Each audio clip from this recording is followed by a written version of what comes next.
सिद्ध कीजिए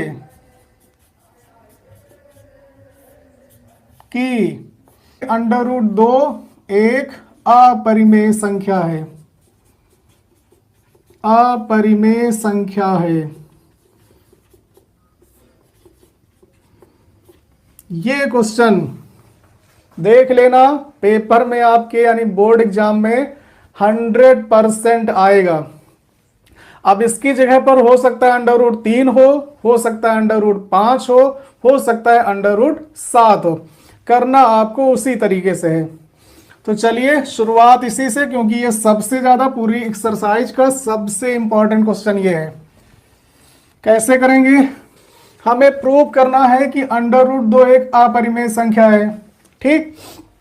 लेकिन अपरिमेय के बारे में हम लोगों को ज्यादा जानकारी नहीं है।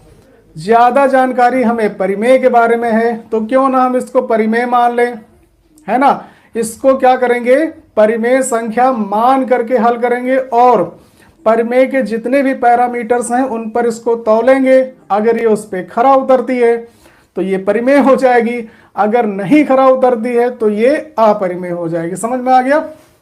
तो शुरुआत हम करेंगे, माना √2 एक परिमेय संख्या है।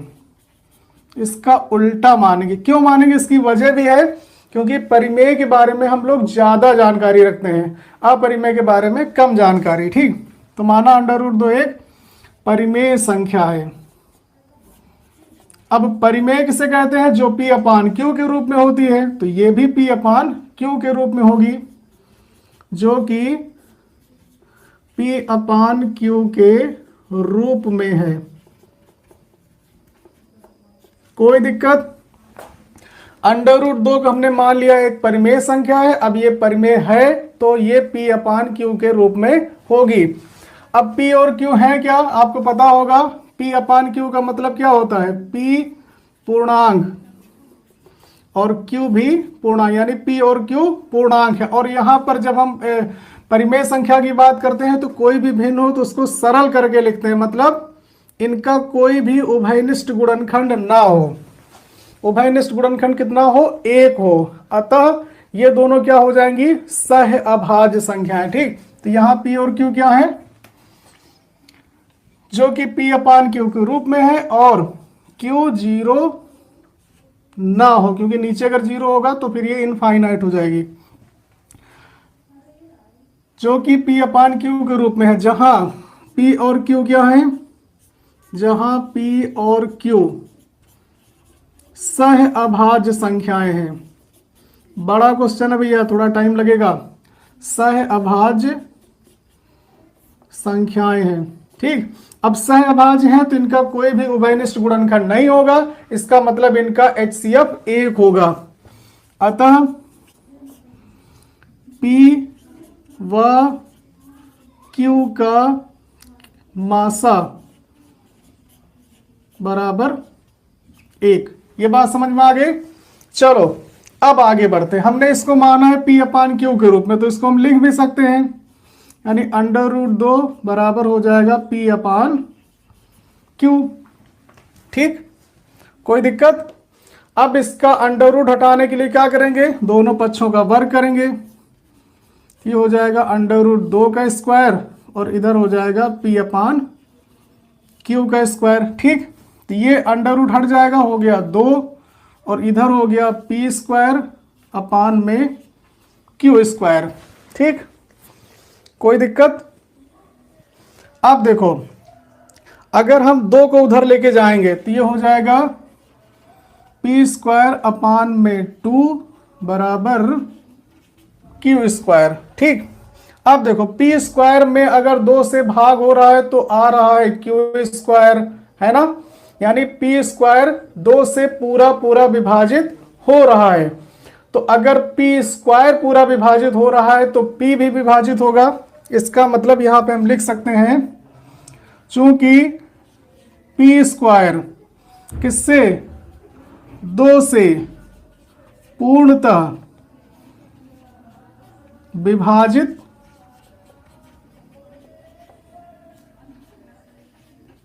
यहां पे क्या है? देखो जब पी स्क्वायर में 2 से भाग हो रहा है तो क्यू स्क्वायर आ रहा है, क्यू भी तो पूर्णांक है, इसका मतलब पी स्क्वायर 2 से विभाजित हो रहा है। ठीक, या यहां पे लिख लो हो रहा है, विभाजित हो रहा है, इसलिए P भी 2 से पूर्णतया विभाजित होगा।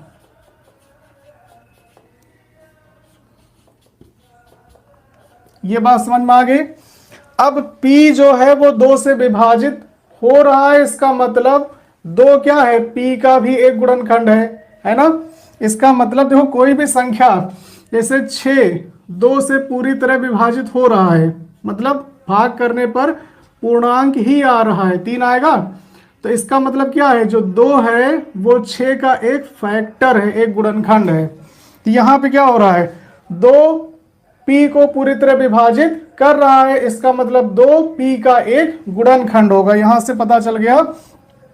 इसलिए 2 किसका, P का एक गुणनखंड है। कोई दिक्कत?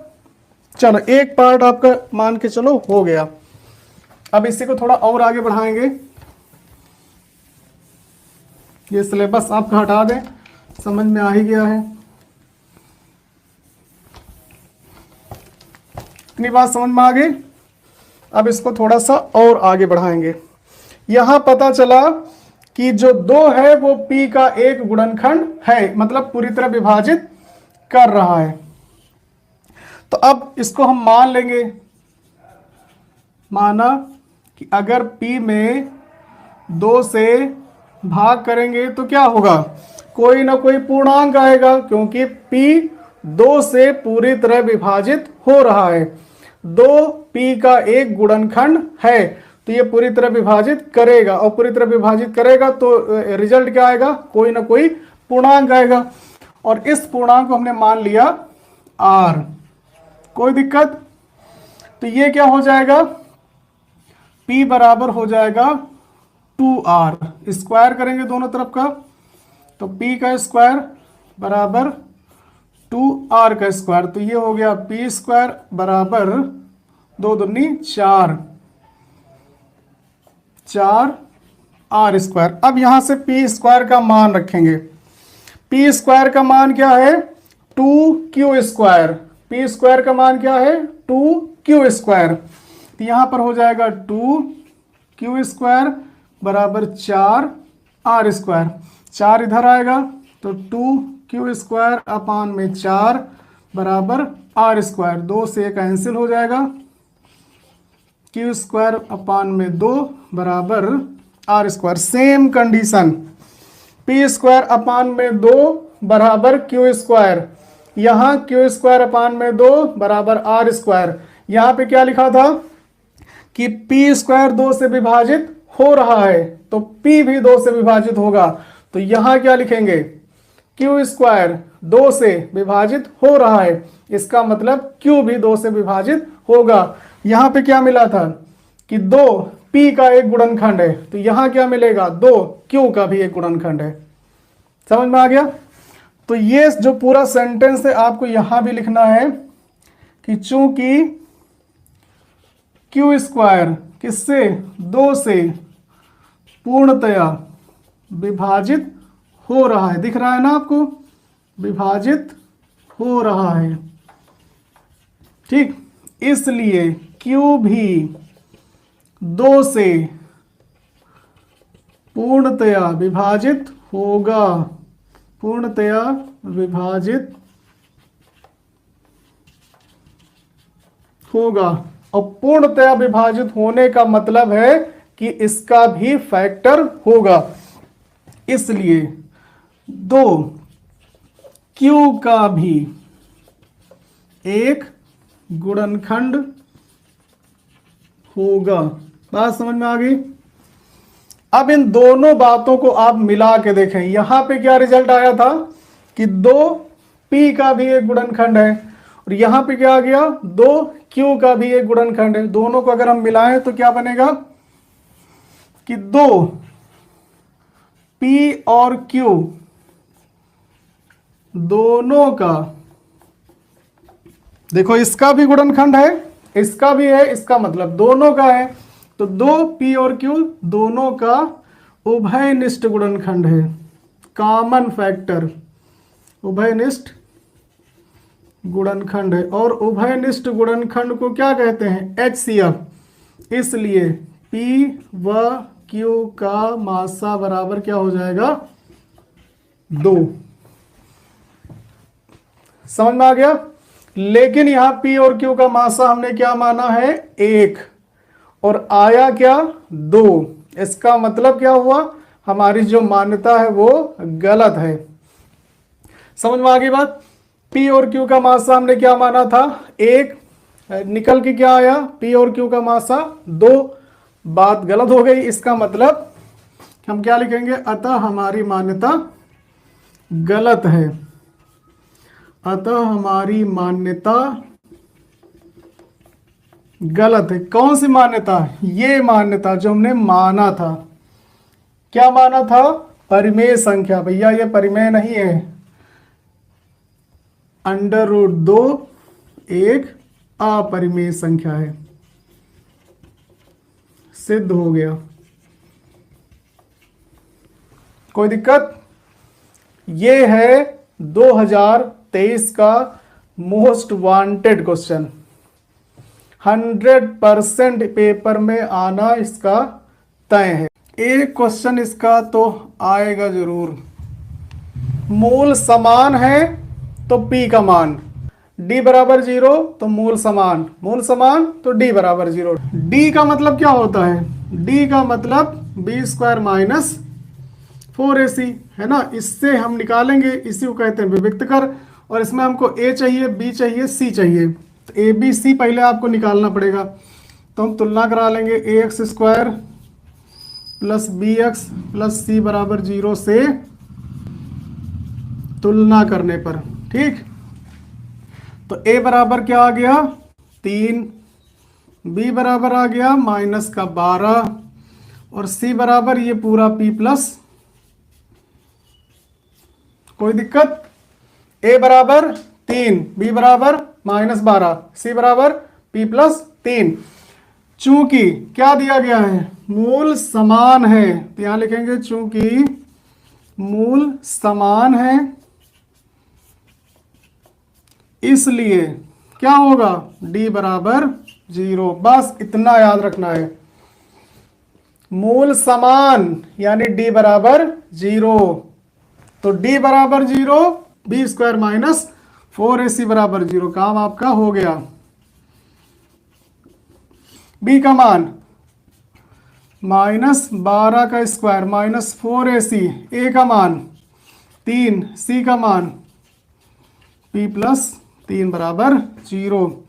12 का स्क्वायर 144, ये हो गया 4 तिहाई 12, 12P, और 12 तिहाई 36 बराबर 0। कोई दिक्कत?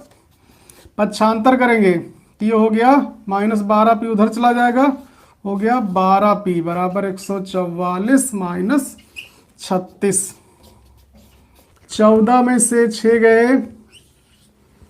8, 3 में से 3 गया 0, 108।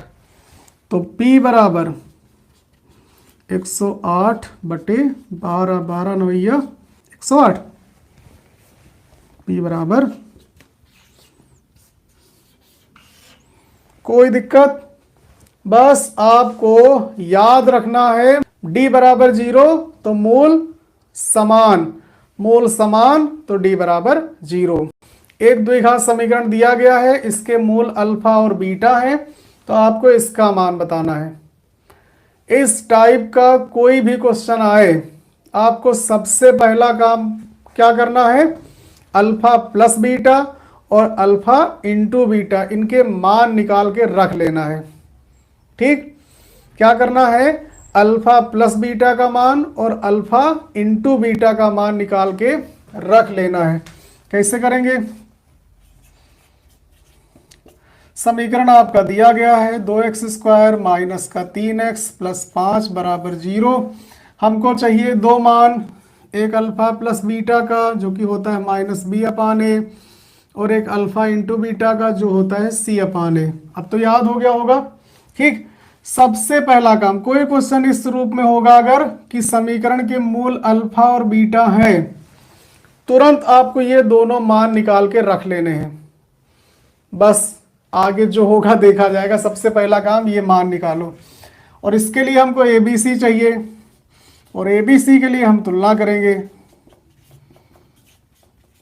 से तुलना करने पर, ठीक, करने पर A बराबर 2, B बराबर -3, C बराबर 5। हमको क्या क्या चाहिए?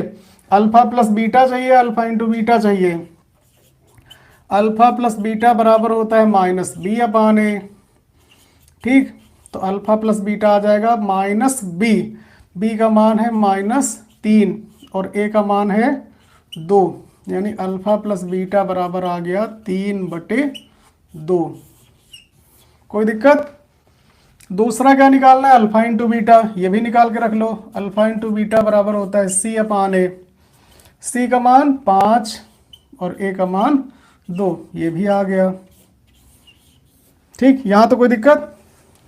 फिर एक बार समझ लो, कोई भी क्वेश्चन इस टाइप का आया कि दिए गए समीकरण के मूल अल्फा और बीटा हैं, आपको ये दोनों मान निकाल के रख लेने हैं। बस सबसे पहला काम आपको यह करना जो हमने यहां पे कर लिया।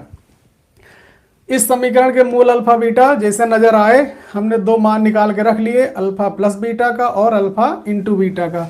अब आगे क्या करना है? देखो, किसका मान निकालना है?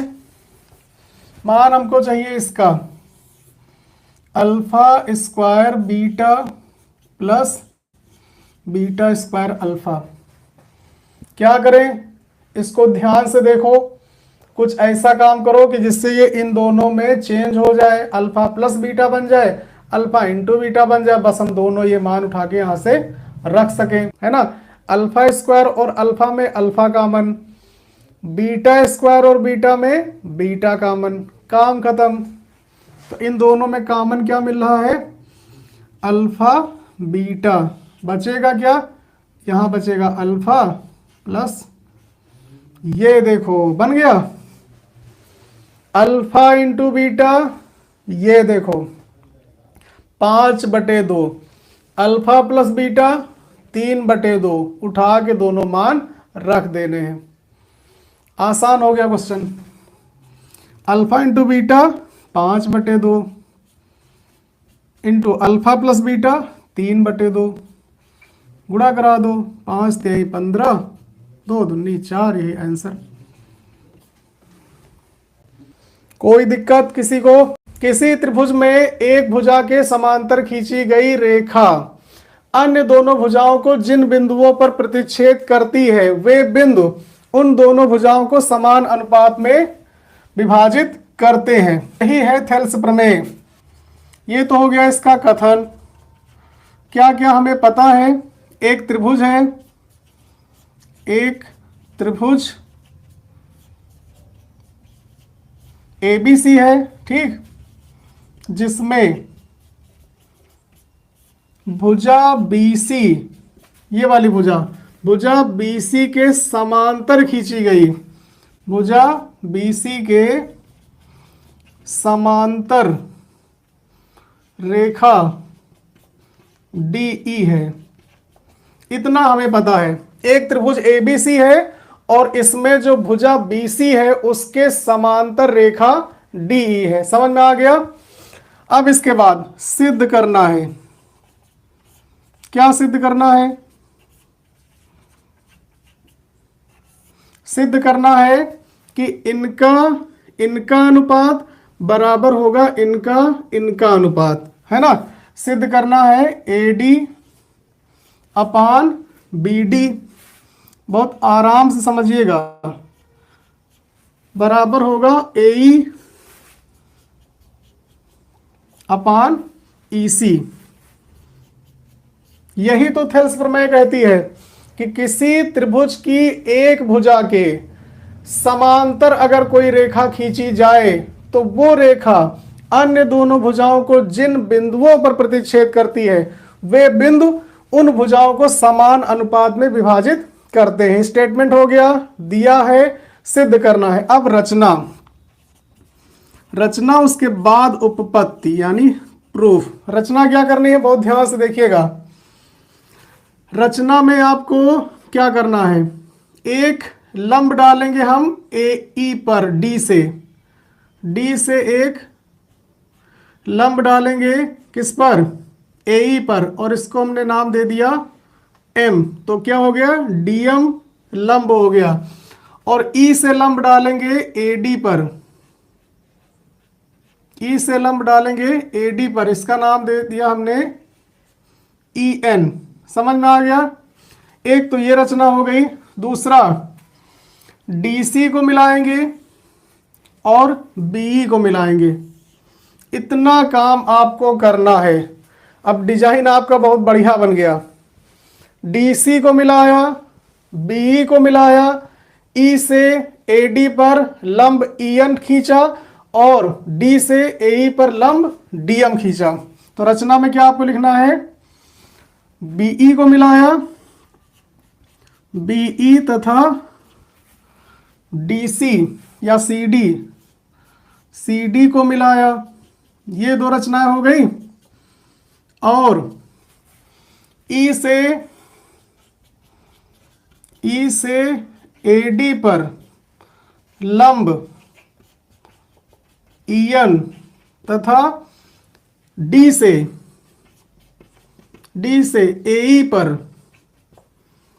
एई पर लंब डीएम खींचा।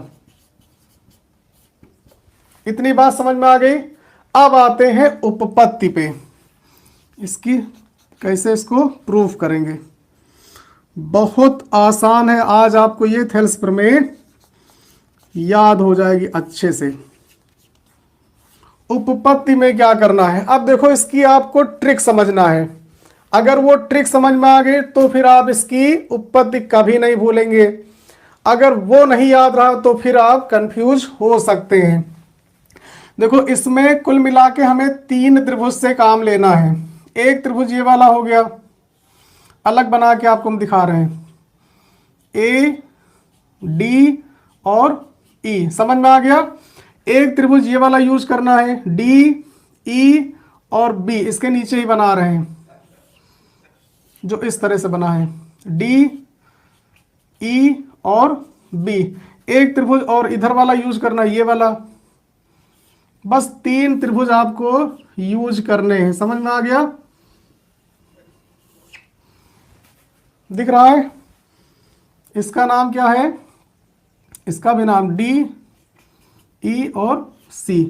इन 3 त्रिभुज से ही हम पूरी थेल्स प्रमेय प्रूव कर लेंगे। कैसे, सबसे पहले इन दोनों त्रिभुज को ध्यान से देखिए। ये वाले दोनों दिखे आपको, ये दोनों त्रिभुज कैसे हैं, इनका आधार देखो समान है और इनकी ऊंचाई भी समान है। या फिर ये कह सकते हो कि ये दोनों त्रिभुज 2 समांतर रेखाओं के बीच में बने हैं और एक ही आधार पर बने हैं, कुछ इस तरह से।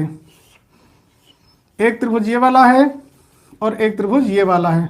इन दोनों के क्षेत्रफल समान होंगे। समझ में आ गया।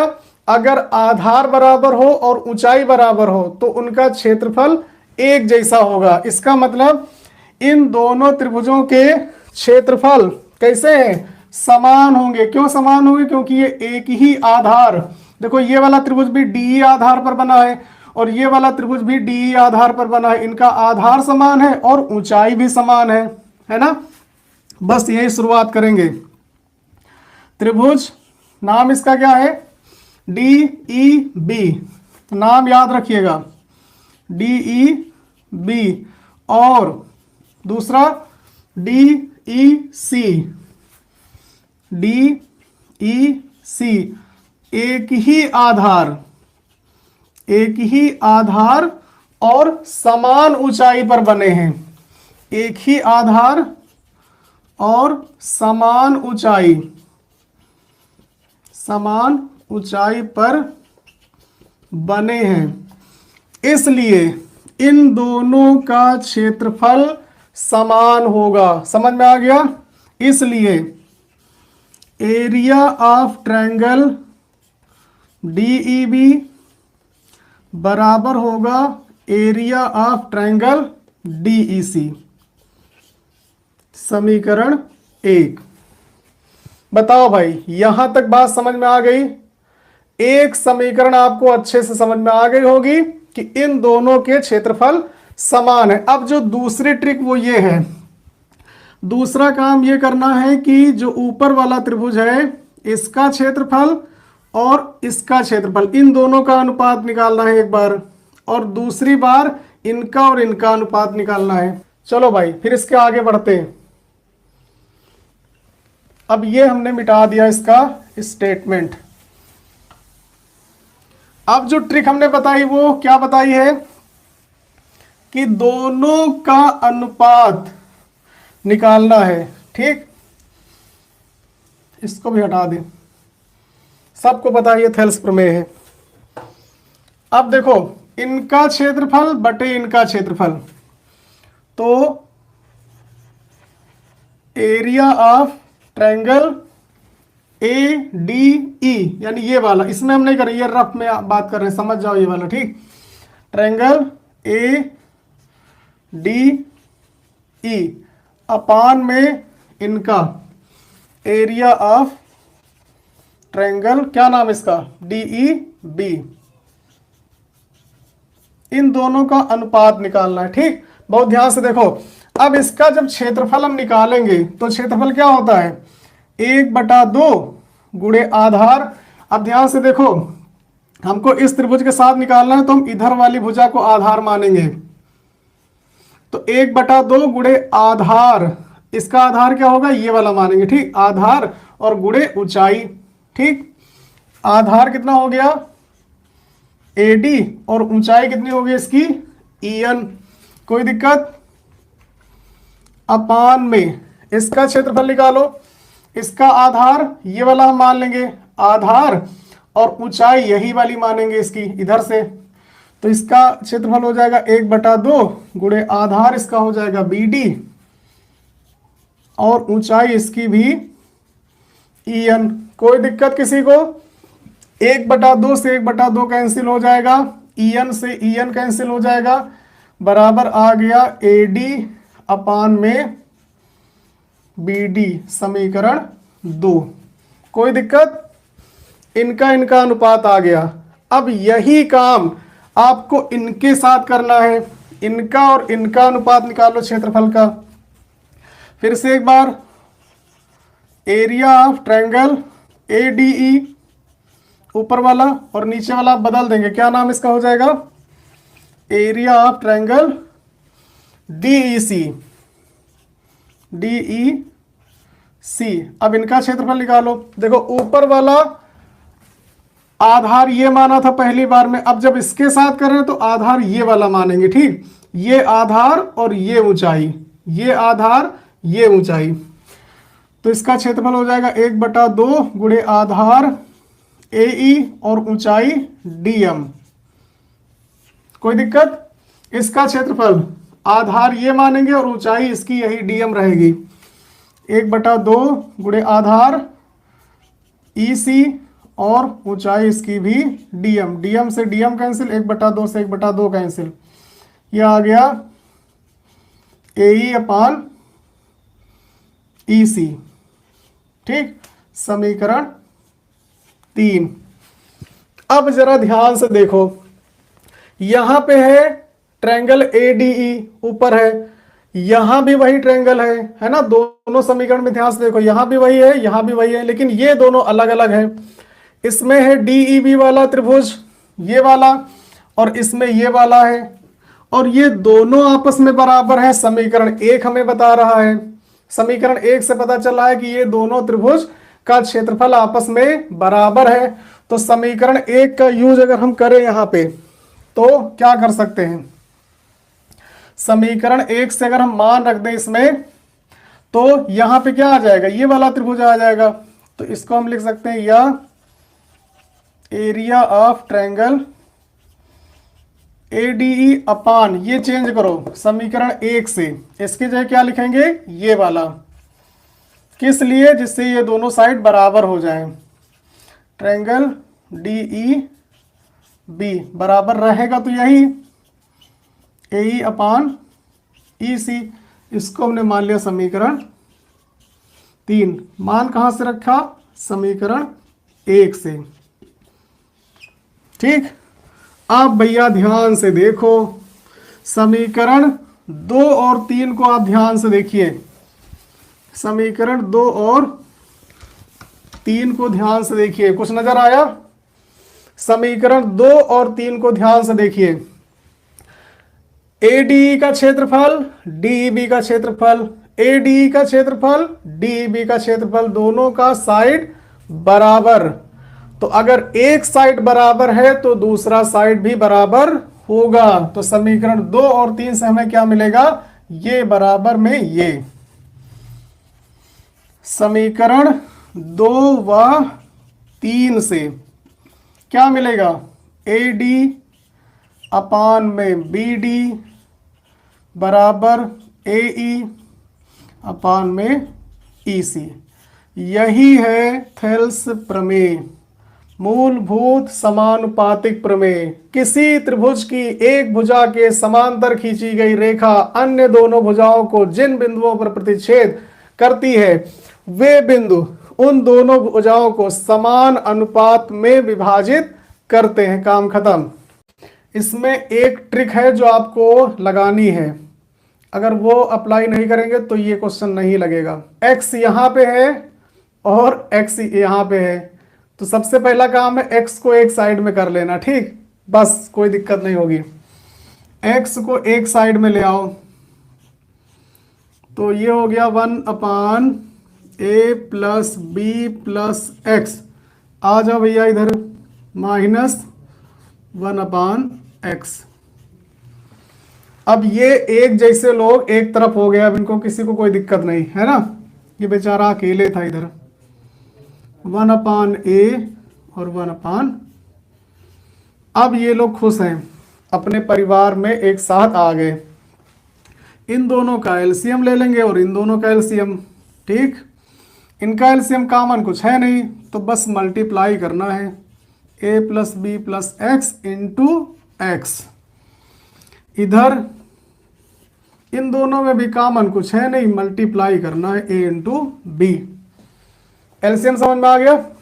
अब देखो ये वाला इससे ये पूरा कट गया, बचा क्या, x। x का गुणा किससे, 1 से, तो हो गया x, बीच में लगा है माइनस। ठीक, x से x कट गया, बचा ये पूरा व्यंजक, इसका गुणा 1 से कराओगे तो ये पूरा पूरा ऊपर चला जाएगा, a plus b plus x.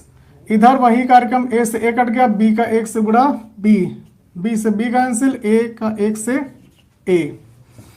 चलो ओपन कर लो इसको, x माइनस ब्रैकेट के आगे माइनस हो, अंदर के सारे चिन्ह बदल जाते हैं, minus a minus b minus x.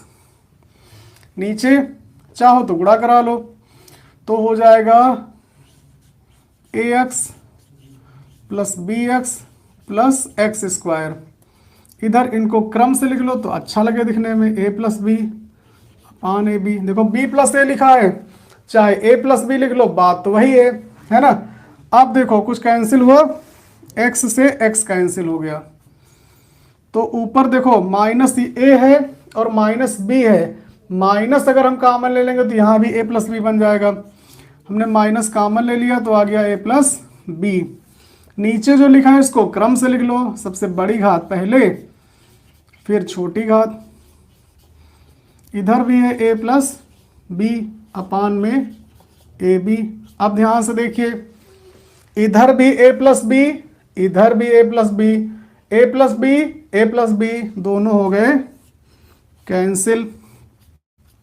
तो इधर हो गया -1 अपान में x square plus a x plus b x, और इधर 1 अपान ए बी। देखो कितना आसान हो गया। अगर ये काम नहीं करोगे तो ये क्वेश्चन और बड़ा हो जाएगा। और फिर हल करना बहुत मुश्किल। चलो अब क्या करेंगे, कैंची गुणा मतलब क्रॉस मल्टीप्लाई। तो x square plus a x plus b x बराबर माइनस का ए बी, है ना, माइनस का एक से होगा। आ जाओ इधर, सबको एक साइड में, a x square plus a x plus b x minus का ए बी आएगा, प्लस का ए बी बराबर 0। कॉमन ले लो, x कॉमन तो x प्लस ए प्लस का b कॉमन तो x प्लस ए बराबर 0। अब x प्लस ए कॉमन तो बचेगा x प्लस b। फिर वही कहानी, इन दोनों का गुणनफल 0 है, या तो ये 0 होगा या तो ये 0 होगा, दोनों को बारी बारी से मान लो। यदि x प्लस ए बराबर 0 तो x बराबर माइनस ए, और यदि x प्लस बी बराबर 0 तो x बराबर 2 मान आ गए, x बराबर माइनस ए और कुछ ऐसे करो कि एग्जामिनर की नज़र यहीं पर पड़े और क्वेश्चन ना देखे वो। द्विघात समीकरण का व्यापक रूप क्या है, a x square plus b x plus c बराबर 0। अब यहां से आपको क्या करना है, पक्षांतर करना है सी को, तो ये हो जाएगा ए एक्स स्क्वायर प्लस का बी एक्स बराबर माइनस सी। माइनस का सी नहीं है, माइनस का 4ac है। क्या है, माइनस का 4ac। 4a से मल्टीप्लाई अगर कर दे तो माइनस का 4ac हो जाएगा कि नहीं हो जाएगा, हो जाएगा। अकेले कर नहीं सकते हो, दोनों पक्षों में करा लो, तो हम दोनों तरफ कर लेंगे, हमें क्या दिक्कत है, दोनों पक्षों में 4a से गुणा करने पर कर लो भैया। इधर करेंगे तो ये हो जाएगा 4a स्क्वायर एक्स स्क्वायर हो गया, यहां पे करेंगे तो ये हो जाएगा 4abx, और ये हो गया माइनस का 4। ये देखो बन गया भैया हमारा, थोड़ा सा बनके तैयार हो गया, ठीक। और आगे देखो, माइनस का 4ac नहीं है, बी स्क्वायर माइनस 4ac है, यानी बी स्क्वायर भी होना चाहिए। कोई दिक्कत, माइनस का 4ac के साथ क्या चाहिए, बी स्क्वायर। तो अब हम बी स्क्वायर कहां से लाएं, जोड़ना पड़ेगा, तो जोड़ लो, दोनों पक्षों में बी स्क्वायर जोड़ लो, जो जो कमी है पूरी करते चलो। दोनों पक्षों में बी स्क्वायर जोड़ने पर तो इधर हो गया 4a square x square plus 4abx plus b square, इधर जुड़ गया, उधर भी जोड़ लो, बी स्क्वायर माइनस 4ac।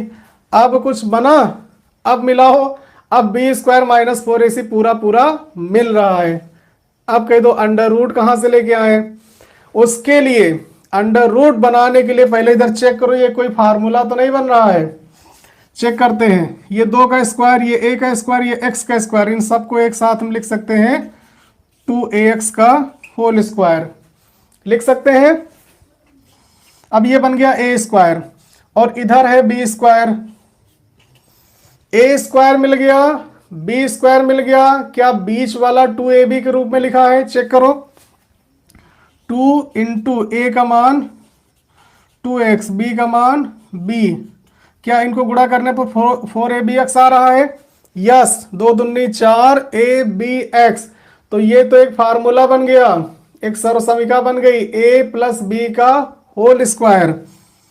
नई बात समझ में आई, यानी ये जो पूरा बनके तैयार हुआ ये क्या है, ये है 2ax प्लस बी का होल स्क्वायर बराबर बी स्क्वायर माइनस। कोई दिक्कत, स्क्वायर हटाएंगे तो अंडर रूट लग जाएगा, अंडर रूट वाली समस्या थी ना कि अंडर रूट कहां से लाएंगे, तो स्क्वायर हटाओ, 2ax प्लस बी बराबर, अब इधर लगेगा अंडर रूट, तो अंडर रूट के साथ 2 चीजें फ्री में आती हैं। अंडर रूट के साथ दो चीजें फ्री में मिलती हैं और वो है प्लस माइनस। ये लो बी स्क्वायर माइनस 4ac, यहां समझ में आ गया। इधर से स्क्वायर हटा, इधर अंडर रूट लगा, अंडर रूट के साथ दो चिन्ह भी आ गए साथ में प्लस माइनस। अब हमको इधर चाहिए केवल x, क्या चाहिए? केवल x, बाकी सब को उधर भेज दो। तो सबसे पहले b को हटाओ, तो 2x बराबर हो जाएगा, ये b प्लस का उधर जाएगा, माइनस का b हो जाएगा, और plus minus under root b square minus 4ac पहले से वहां मौजूद है। अब क्या एक्स्ट्रा है? अब x के साथ 2a है, 2a को हटाओ। कैसे हटाओ? नीचे चला जाएगा, क्योंकि ये गुणे में है तो भाग में चला जाएगा। तो x बराबर minus b plus minus under root b square minus 4ac upon में 2a। यही है भैया श्रीधराचार्य सूत्र। यदि समीकरण ax square minus b x plus b बराबर 0 के मूल अल्फा और बीटा हैं तो ये सिद्ध करना है ना? थोड़ा सा कठिन। हाँ, याद करिए हमारी बात, हमने कहा था कि कोई समीकरण दिया गया हो, उसके मूल अल्फा बीटा हो, तो दो चीजें आपको निकाल के रख लेनी है। कौन कौन? Alpha plus beta, alpha into beta. फिर जो होगा देखा जाएगा। आओ, हमको भी नहीं पता कैसे होगा, लेकिन हमको ये पता है कि अगर समीकरण के मूल अल्फा बीटा है तो हम अल्फा प्लस बीटा और अल्फा इंटू बीटा निकालेंगे, बस। फिर जो होगा देखा जाएगा। सोचना क्या, जो भी होगा देखा जाएगा। ठीक, हमको दिया गया है ax square minus b x plus b बराबर 0 के मूल अल्फा व बीटा है। ठीक, इसी सेंटेंस से हमको पता चला है कि हमको alpha plus beta, alpha into beta निकाल के रख लेना है। तुलना करा लो, ax square plus b x plus c बराबर 0 से तुलना करने पर a बराबर a की जगह तो a ही है, b बराबर माइनस b और c बराबर b। Alpha plus beta minus b upon a, तो अल्फा प्लस बीटा क्या आ जाएगा? माइनस b का मान क्या है? माइनस b है, a का मान a है, तो अल्फा प्लस बीटा बराबर आ गया b अपान a। कोई दिक्कत? यही तो हमने कहा था निकाल के रख लेना। अल्फा इंटू बीटा ये होता है c अपान a, तो अल्फा इंटू बीटा क्या आएगा? c का मान b और a का मान a, ये भी आ गया b अपान a, दोनों का मान सेम आ गया। अल्फा प्लस बीटा का मान भी b upon a, alpha into beta का मान भी b अपान a आ गया। रखे रहो। अब आओ जो हमें सिद्ध करना है, सिद्ध करना है ये। और सिद्ध करने वाले क्वेश्चन में क्या करते हैं? LHS लेके चलते हैं, या तो RHS लेके चलते हैं, या तो LHS लेके चलेंगे RHS आ जाए, या तो RHS लेके चलेंगे LHS आ जाए। तो इसमें RHS में क्या है? राइट हैंड साइड में 0 है, तो 0 लेके क्या करेंगे? इसलिए लेफ्ट हैंड साइड लेके चलेंगे LHS, फिर देखा जाएगा। LHS हमारा है under root alpha upon beta plus under root beta upon alpha minus under root b upon a. यही तो है, बाया पक्ष यही तो है। अब इसको थोड़ा सा ओपन करेंगे। इनके अंडर रूट को अलग भी तो हम लिख सकते हैं, under root alpha upon under root beta plus under root beta upon under root alpha minus under root b upon under root. कोई दिक्कत? अंडर रूट को अलग अलग कर लिया जिससे आसानी रहे हमको एलसीएम लेने में। अब इन दोनों का एलसीएम ले लेंगे, क्या आ जाएगा? Under root alpha into under root beta. अभी हमने बताया था अगर कॉमन ना हो मल्टीप्लाई कर दो, एलसीएम आ गया। अंडर रूट बीटा से under root beta cancel, under root alpha का गुणा अंडर रूट अल्फा से तो आ गया अल्फा, प्लस लगा है बीच में प्लस, अंडर रूट अल्फा से under root alpha cancel, under root beta का गुणा अंडर रूट बीटा से आ गया beta, minus under root b upon, इनको वही से रखे रहो। अगर कहीं लिखा हो अंडर रूट ए और अंडर रूट बी, तो हम इसको लिख सकते हैं अंडर रूट ए बी, लिख सकते हैं, आराम से लिख सकते हैं। तो ये हो गया, ऊपर तो हो गया अल्फा प्लस बीटा, नीचे हो गया अंडर रूट के अंदर alpha into beta minus under root b upon under root. अब ध्यान से देखो, यहां आ गया अल्फा प्लस बीटा और ये रही अल्फा प्लस बीटा की वैल्यू, यहां आ गया अल्फा इंटू बीटा, ये रही अल्फा इंटू बीटा की वैल्यू, दोनों उठा के रख देना है। अल्फा प्लस बीटा का मान बी अपान ए और ये अंडर रूट के अंदर b upon a minus under root b upon under root a. कोई दिक्कत? चलो आगे बढ़ेंगे। इनको हटाओ भैया श्रीधराचार्य को थोड़ी देर के लिए। अब भिन्न के नीचे भिन्न, तो पहली भिन्न को वैसे लिखेंगे और दूसरी को पलटकर गुणा कर देंगे और अलग अलग कर लेंगे। तो ऊपर चला जाएगा अंडर रूट ए और नीचे आ जाएगा under root b minus under root b upon under root a. यह बात समझ में आ गई? नीचे अंडर रूट वाले को हमने पलट कर गुणा करा दिया, नीचे under root b upon a है, इसका मतलब under root b upon under root a पलट जाएगा, तो पलट के अंडर रूट ए ऊपर चला गया और अंडर रूट बी नीचे। अब ये कैंसिल हो जाएगा, अंडर रूट ए से ए कैंसिल हो गया, अंडर रूट ए बचेगा, अंडर रूट बी से बी कैंसिल हो गया, अंडर रूट बी बचेगा। क्या बचा? Under root b upon under root a, और इधर भी वही है under root b upon under root a, पूरा पूरा कैंसिल बराबर 0 बराबर RHS। यही सिद्ध करना था, हैंस प्रूव्ड। कोई दिक्कत? यदि कॉट थीटा बराबर 7/8, कॉट थीटा बराबर 7/8, जैसे आपको एक अनुपात मिले तुरंत आपको त्रिभुज बना लेना है। एक साइड में छोटा सा त्रिभुज जरूर बना लो तुरंत, बिना देर करे। नाम उसका ABC रख लो तुरंत। इसको कोण बी समकोण मान लो और ये वाला कोण थीटा मानो। ये tan का उल्टा है, tan होता है लंब बटे आधार, तो कॉट होगा आधार बटे लंब। तुरंत समझ में आ गया कि ये है आधार और ये है लंब। कोण के सामने वाली भुजा लंब, तो ये हो जाएगा 8 और ये वाली हो गई आधार, ये हो गया 7। तुरंत पाइथागोरस प्रमेय लगा दो। त्रिभुज ABC में पाइथागोरस प्रमेय से हम शॉर्टकट में लिख रहे हैं, आप थोड़ा डिटेल में लिखिएगा। कर्ण का स्क्वायर यानी AC का स्क्वायर बराबर होगा AB का स्क्वायर प्लस BC का स्क्वायर। हमको भुजा निकालनी है, ठीक। AC हमको निकालना है। AB कितना है 8 और ये कितना है 7, यानी AC का स्क्वायर बराबर हो गया 8 × 8 = 64, 7 × 7 = 49। AC का स्क्वायर कितना हो गया 9 × 4 = 13, 6 × 4 = 10 और 1 = 11। तो AC बराबर √100। तो ये भुजा कितनी आ गई √113।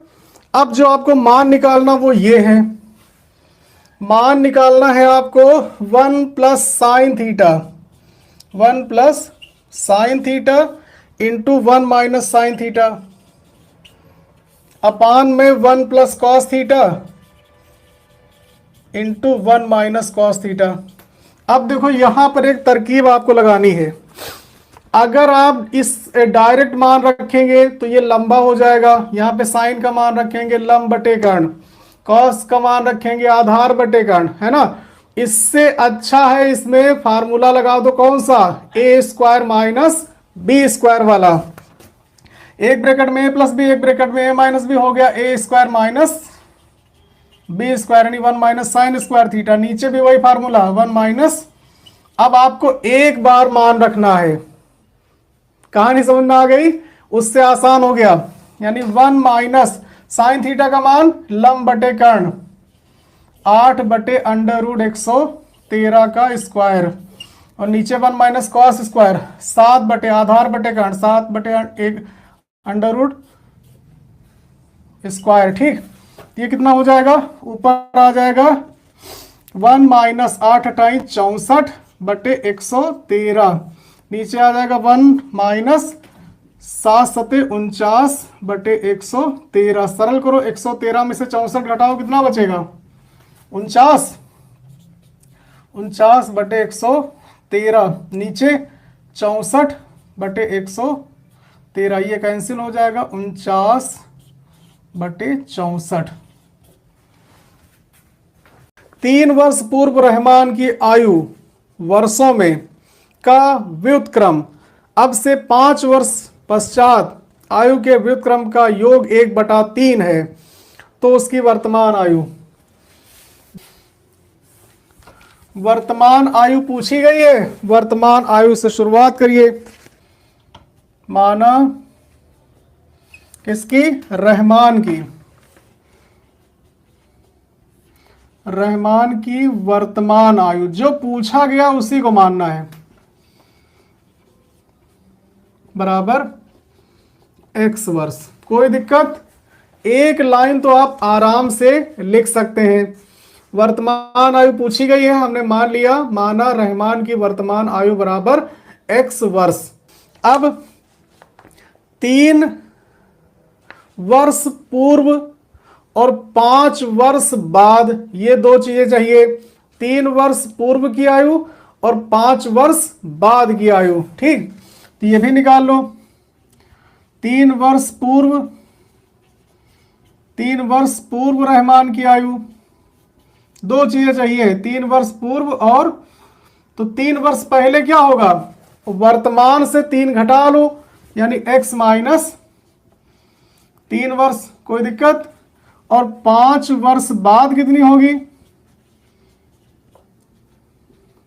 5 जोड़ लो इसमें, x प्लस 5। ये तीनों बातें समझ में आ गई। वर्तमान आयु x वर्ष, 3 वर्ष पूर्व 3 घटा लिया, x माइनस 3 वर्ष, 5 वर्ष बाद 5 जोड़ दिया, x प्लस 5। अब प्रश्न क्या कह रहा है? प्रश्न कह रहा है कि इनके व्युत्क्रमों का योग, यानी 3 वर्ष पूर्व का व्युत्क्रम यानी 1/, और 5 वर्ष बाद का व्युत्क्रम यानी इनका 1/, अगर हम जोड़ें तो उनका योगफल 1/3 है। प्रश्नानुसार प्रश्न ये कह रहा है कि 3 वर्ष पूर्व आयु का व्युत्क्रम यानी 1/, में x माइनस 3 प्लस इनका व्युत्क्रम 5 वर्ष बाद वाला यानी 1/x प्लस 5 बराबर कितना है? 1/3 है। ये प्रश्न में दिया गया है। तो आपको रहमान की वर्तमान आयु बतानी है। समझ में आ गया क्वेश्चन? अब इसको हल करना है। ये द्विघात समीकरण बनेगा, आराम से x का मान आ जाएगा, x का मान जो आएगा वही रहमान की वर्तमान आयु होगी। कैसे करेंगे? लासा लेके इन दोनों का एलसीएम, देखो कॉमन अगर कुछ नहीं है तो दोनों का मल्टीप्लाई करा दो, वही एलसीएम। कॉमन अगर कुछ नहीं है दोनों मल्टीप्लाई कराओ, वही एलसीएम। इन दोनों में कॉमन कुछ नहीं, मल्टीप्लाई करा दो, वही एलसीएम। ठीक, गुणा करा दिया। अब इससे ये हो गया कैंसिल। ठीक, बचेगा x प्लस 5, x प्लस 5 का गुणा 1 से, तो कितना आएगा? x plus 5। ठीक, बीच में लगा है प्लस तो लगा दिया प्लस। अब इधर आ जाओ, x प्लस 5 से x प्लस 5 कैंसिल हो गया, कैंसिल हुआ, बचा क्या? x माइनस 3, x माइनस 3 का गुणा 1 से, तो आ गया x माइनस 3 बराबर में 1/, क्या दिक्कत है? कितना आसान। चलो नीचे गुणा करा दो, तो x का गुणा x स्क्वायर, x का 5 से 5x, माइनस 3 का x से माइनस का 3x, और माइनस 3 का 5 से माइनस 5 3 15। ऊपर ब्रैकेट ओपन कर लो, x plus 5 plus x minus 3। कोई दिक्कत किसी को? आगे बढ़ो, x और x मिला करके 2x, 5 में से 3 घट गया 2, नीचे सबसे बड़ी घात x स्क्वायर, 5x माइनस का 3x घटेगा प्लस का 2x, और माइनस का 15 बराबर में 1/3।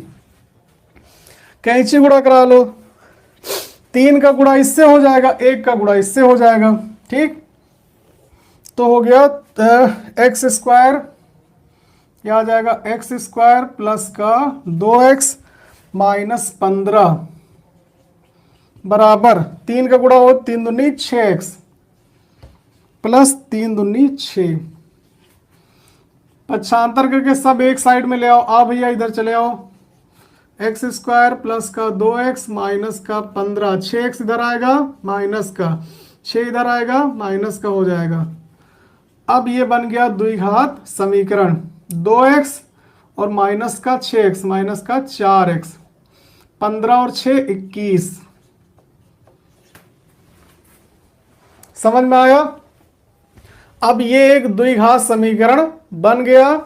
अब इसके गुणनखंड करो, पूर्ण वर्ग बनाओ, चाहे श्रीधराचार्य सूत्र लगाओ, कुछ भी करो, हल करके x का मान निकालो और जब x का मान आ जाए वही रहमान की वर्तमान आयु हो जाएगी। ठीक, क्या करेंगे, गुणनखंड आसान है, माइनस का 21 है तो 21 का ऐसे गुणनखंड करो कि घटाने पर 4 आ जाए।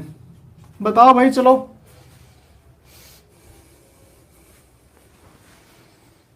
कितना होगा, 7 तिया 21 और 7 में से 3 घटाओ 4, सिंपल सी बात है भाई। तो एक्स स्क्वायर माइनस लाना तो बड़ी संख्या माइनस की, 7 त्रिक 21,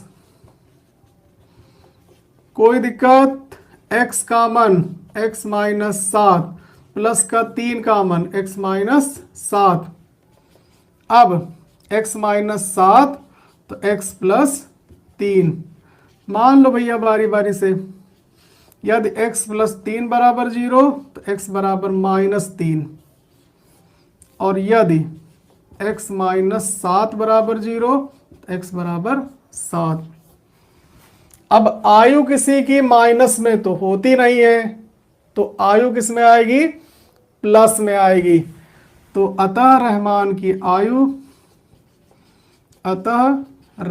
की वर्तमान आयु, आयु नहीं वर्तमान आयु कितनी, 7 वर्ष। पहले तो इनको रैखिक समीकरण आपको बनाना है, ठीक, और जब रैखिक समीकरण बन जाए तब इनको हल करना है। तो बदलेंगे कैसे, ध्यान से देखो, यहां भी x प्लस वाई, यहां भी x प्लस वाई, तो x प्लस वाई को हम कुछ मान लें, अगर हम 1 को मान लें तो और अच्छा रहेगा। माना 1/x प्लस वाई, ये पूरा पूरा मान लो, इसको मान लो p, ठीक, और 1 देखो यहां भी x माइनस वाई, यहां भी x माइनस वाई, इनको कुछ और मान लो, और 1/x माइनस वाई को हमने मान लिया q। कोई दिक्कत, 1/x प्लस वाई को हमने मान लिया p और 1/x माइनस वाई को हमने मान लिया q। तो अगर हम मान लेंगे तब क्या होगा, तब हो जाएगा ये 10p, क्या हो गया 10p और प्लस 2q बराबर 4। ठीक, इसको समीकरण 1, इसको 2, अब इसको मान लो 3 और ये बन जाएगा 15p माइनस 5q बराबर -2, समीकरण 4। अब ये रैखिक समीकरण बन गए। अब इनको हल करना है, कैसे हल करेंगे, कौन सी विधि लगाएं, विलोपन आसान रहेगा, विलोपन सबसे बढ़िया विधि, 2 चर वाले रैखिक समीकरण को हल करने की सबसे अच्छी विधि विलोपन विधि। तो देखो यहाँ पे -5 है, यहाँ पर 2 है, इसको करा दो 5 से गुणा और इसको करा दो 2 से गुणा। ठीक, तो समीकरण 1 को 5 से तथा 2 को, सॉरी समीकरण 3 है यहाँ पर, समीकरण 3 को 5 से और 4 को 2 से गुणा करके जोड़ने पर। करें तो ये 5 से कराओ, 5 5 दम 50, 50 पी, 5 दूनी 10 क्यू और 5 चौको 20। ठीक, इधर आ जाओ, 2 से करा दो, 15 दूना 30 पी और ये 2 पंची 10 क्यू और 2 दूनी -4। ठीक, जोड़ेंगे तो ये कैंसिल हो जाएगा, 10 क्यू से 10 क्यू कैंसिल, 50 और 30 80 पी बराबर 16। ठीक, कोई दिक्कत? तो P बराबर हो जाएगा 16/80, 16 एकम 16, 16 पंचे 80, यानी P बराबर आ गया 1/5। ठीक, P बराबर क्या आ गया? 1/5। अब P का मान रखेंगे हम किसी एक समीकरण में, 3 में या फिर 4 में।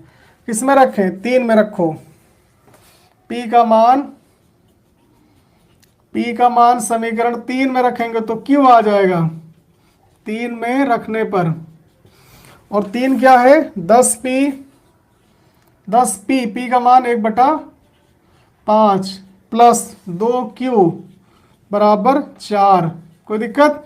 5 दूनी 10, 2 + 2Q बराबर 4, तो 2Q बराबर 4 - 2। समझ में आ गया? यहाँ P का मान हमने 1/5 रखा है, 1/5 यानी 2, 2 उधर जाएगा तो 2, 2Q बराबर 2, तो Q बराबर 2 यानी Q बराबर 1। तो देखो P और Q के मान तो आ गए, लेकिन हमारा जो समीकरण वो x और y में है, हमको मान तो x और y का चाहिए। अब P और Q के मान कहाँ गए? ये देखो, P का मान है ये और Q का मान है ये। अब मान रखो, P कितना है? चूंकि P बराबर है 1/5 और P हमने माना क्या है? 1/x + y को, इसलिए 1/x + y बराबर भी हो जाएगा 1/5, यानी x + y बराबर 5। इसको मान लो समीकरण 5। ठीक, अब क्या करेंगे? Q का मान क्या है? चूंकि Q बराबर आया है 1, Q बराबर 1 और Q को हमने माना क्या था? 1/x - y, इसलिए 1/x - y बराबर भी हो जाएगा 1, यानी x - y बराबर 1 समीकरण। अब ये दो समीकरण बन गई, x + y बराबर 5 और x - y बराबर 1। इन दोनों को हल करो, x y मान निकालो आराम से। क्या दिक्कत है? कोई दिक्कत किसी को? कोई दिक्कत नहीं होनी चाहिए। समीकरण 5 और 6 जोड़ दो, समीकरण 5 व 6 से जोड़ो घटाओ कुछ भी करो। x + y बराबर 5, x - y बराबर 1, जोड़ने पर y से y कैंसिल, ये हो गया 2x, 2x बराबर 6, x बराबर 6/2, यानी x बराबर 3। x का मान कहीं भी रख लो, x का मान 5 में रखो, x का मान समीकरण 5 में, तो x + y बराबर 5, x का मान आया 3, तो y बराबर 5 - 3, y बराबर 2। तो x बराबर 3 और y बराबर 2, ये आ गया इन दोनों का आंसर। यदि 65 और 117 के मासा यानी कि HCF को इस रूप में लिखा जाता हो या इस रूप में प्रदर्शित किया जा रहा हो, तो फिर आपको m की वैल्यू पता करनी है। ठीक, तो सबसे पहले हम इन दोनों का HCF ही ना निकाल लें, और जो HCF आएगा उसको इसके बराबर कर लेंगे, क्योंकि हमें पता है कि इन दोनों का HCF जो है वो इस रूप में है, तो जो HCF आएगा वो इसके बराबर होगा, फिर m की वैल्यू आराम से निकल आएगी। समझ गए? तो संख्याएं कौन कौन सी हैं? 65 और 117। तो 65 के गुणनखंड करेंगे तो आ जाएगा 5 से कट जाएगा, 5 एकम 5, 5 3 15, यानी 5 गुणे 13, 117 के फैक्टर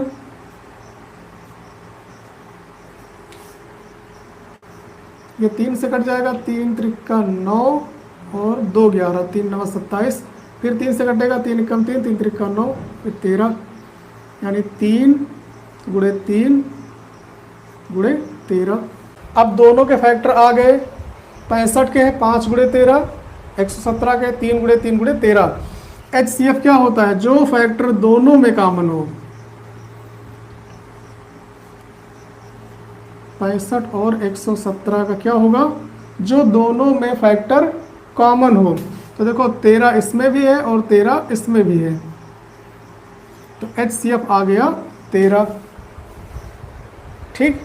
अब प्रश्नानुसार जो प्रश्न आपका है वो ये कह रहा है कि इन दोनों का जो HCF है वो इस रूप में है। HCF 65 और 117 का किस रूप में दिया गया है? 65m minus 117।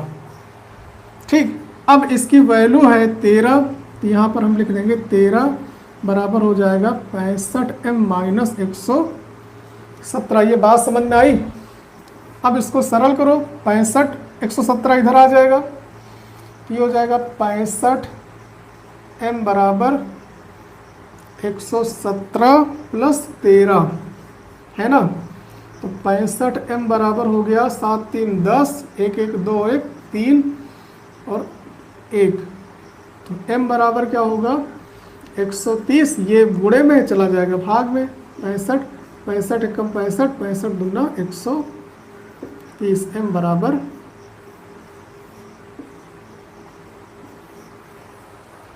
ये आ गया m का मान। समझ में आ गया? बहुत आसान है, लेकिन अगर इस टाइप के आप क्वेश्चन करेंगे नहीं तो आपको ये कठिन भी लग सकता है। ये वाला क्वेश्चन भी उसी तरह का है, लेकिन उससे थोड़ा सा कठिन है। मैं सिर्फ हम इन दोनों का एलसीएम ले सकते हैं। एलसीएम लेंगे, इधर सरल करेंगे, उधर 1/6, फिर दोनों को क्रॉस मल्टीप्लाई करेंगे। और इसके अलावा क्या कर सकते हैं भाई? तो सबसे पहला काम, इन दोनों का एलसीएम लघुत्तम समापवर्त क्या आएगा? दोनों में कुछ कॉमन है नहीं, तो एलसीएम इनका आ जाएगा x minus 3 into x plus 5। ठीक। चाहो तो इनको भी ब्रैकेट में लिख सकते हो। अब देखो x माइनस 3 से x माइनस 3 कैंसिल होगा, बचेगा x प्लस 5। तो x प्लस 5 का गुणा कराएंगे हम 1 से, तो आ जाएगा x प्लस 5। ठीक। इधर x प्लस 5 से x प्लस 5 कैंसिल हो गया, बचेगा x माइनस 3, और x माइनस 3 का गुणा हम कराएंगे 1 से, तो आ जाएगा x माइनस 3। बीच में माइनस लगा है तो माइनस लगा देंगे। ठीक। बराबर 1/6। अब थोड़ा और सरल करेंगे इसको। नीचे चाहो तो आप गुणा करा सकते हो, ये हो जाएगा x का x स्क्वायर, x का 5 से प्लस का 5x, माइनस 3 का x से माइनस 3x, और माइनस 3 का 5 से 5 3 15। ऊपर ब्रैकेट ओपन करेंगे, इसके आगे प्लस का निशान है, कोई चेंज नहीं होगा। इस ब्रैकेट के आगे माइनस का निशान है, तो अंदर के सारे चिन्ह बदल जाएंगे। प्लस का x हो जाएगा माइनस का x, और माइनस का 3 हो जाएगा प्लस का 3। इधर रहेगा 1/6। x से x हो गया कैंसिल, ऊपर हो जाएगा 5 और 3 8, नीचे x स्क्वायर, और ये 5x में से 3x घटाएंगे, बचेगा 2x माइनस 15 बराबर 1/6। अब करेंगे हम क्रॉस मल्टीप्लाई। 6 का गुणा इससे होगा और इसका गुणा 1 से होगा, तो यह आएगा x square plus 2x minus 15, इसका गुणा 1 से कराएंगे तो वही आएगा, और ये आ जाएगा 8 6 48। पक्षांतर करें, x स्क्वायर प्लस का 2x माइनस 15, इधर आ जाएगा 48, तो माइनस का 48 बराबर 0। तो ये हो जाएगा एक्स स्क्वायर प्लस 2x, 15 और 48 कितना आएगा 63, माइनस का 63। अब ये द्विघात समीकरण बन गया। अब गुणनखंड विधि से इसको हल कर लेंगे।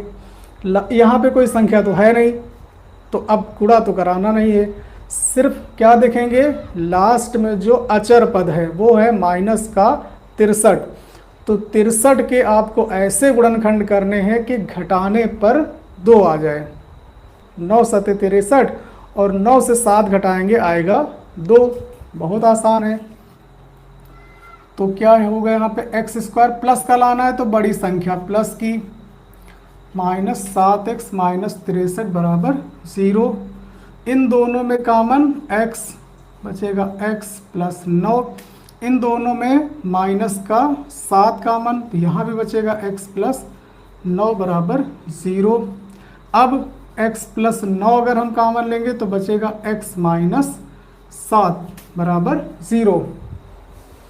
फिर वही कहानी, इन दोनों का गुणनफल 0 के बराबर है। इसका मतलब हुआ या तो ये 0 के बराबर होगा या तो ये 0 के बराबर होगा। कौन है हमें नहीं पता है, इसलिए हम दोनों को बारी बारी से 0 के बराबर मान लेंगे कि यदि ये 0 है तो क्या होगा, यदि x प्लस 9 बराबर 0 तो x बराबर माइनस 9, ठीक। और यदि x माइनस 7 0 के बराबर होगा तो x बराबर 7 आएगा। इस तरह x के 2 मान आ गए, x बराबर 7 और माइनस 9। यही है आपका आंसर। माना √3 प्लस √5 एक परिमेय संख्या है।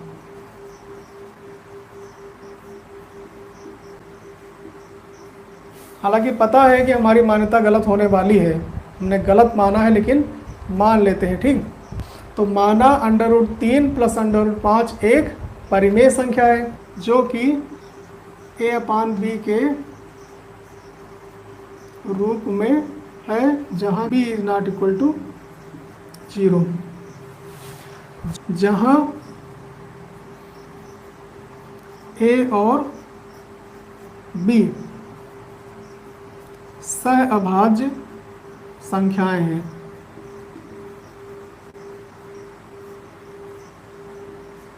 ठीक, इतनी बात समझ में आ गई। अगर ये परिमेय है यानी कि हमने जो माना है तो इसको हम a/b के बराबर लिख भी तो सकते हैं। √3 प्लस √5 बराबर a/b। a/b माइनस √5, इधर √3 उधर √5, √5 को उधर लेके चले गए। अब दोनों पक्षों का हम वर्ग करेंगे।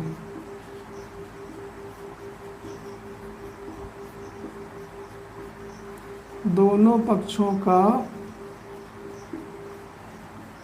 वर्ग करने पर तो इधर हो जाएगा √3 का वर्ग और इधर हो जाएगा a/b माइनस √5 का वर्ग।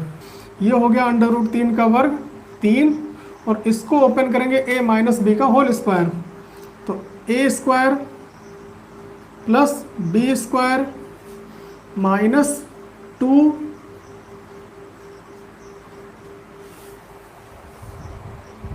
होगा a square plus b square minus 2ab।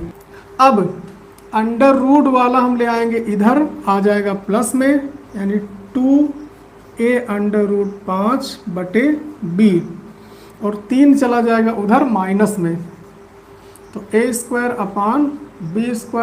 Plus 5 minus 3। अब हम एक साइड में सिर्फ अंडर रूट को रखेंगे, दूसरे साइड में बाकी सबको। 2a√5/b बराबर इधर क्या आएगा, a² b² प्लस 5 में से 3 गया 2, ये हो जाएगा ए square plus 2b² upon b²। तो इधर बचेगा सिर्फ √5, b चला जाएगा ऊपर और 2a चला जाएगा नीचे। a² plus 2b² upon b²। चूँकि a, b और ये 2 ये सब क्या है, पूर्णांक है, इसलिए ये पूरा जो व्यंजक है, इसलिए b/2a into a² plus 2b² upon b² एक परिमेय संख्या होगी। और ये परिमेय होगा तो इसके बराबर क्या है, इसलिए √5 भी एक परिमेय संख्या होगी। जबकि √5 को तो हम बहुत अच्छे से जानते हैं कि वो एक अपरिमेय संख्या है, जबकि √5 एक अपरिमेय संख्या है। अतः हमारी मान्यता गलत।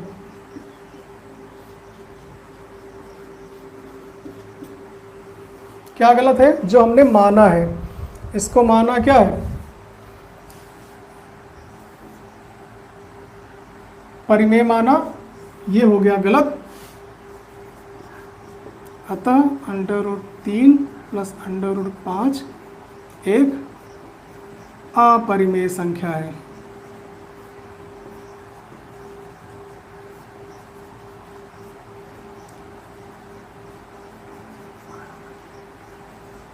यही आपको सिद्ध करना था। इसी उदाहरण को अब हम करेंगे विलोपन विधि से। अब विलोपन में समझ लो करना क्या है।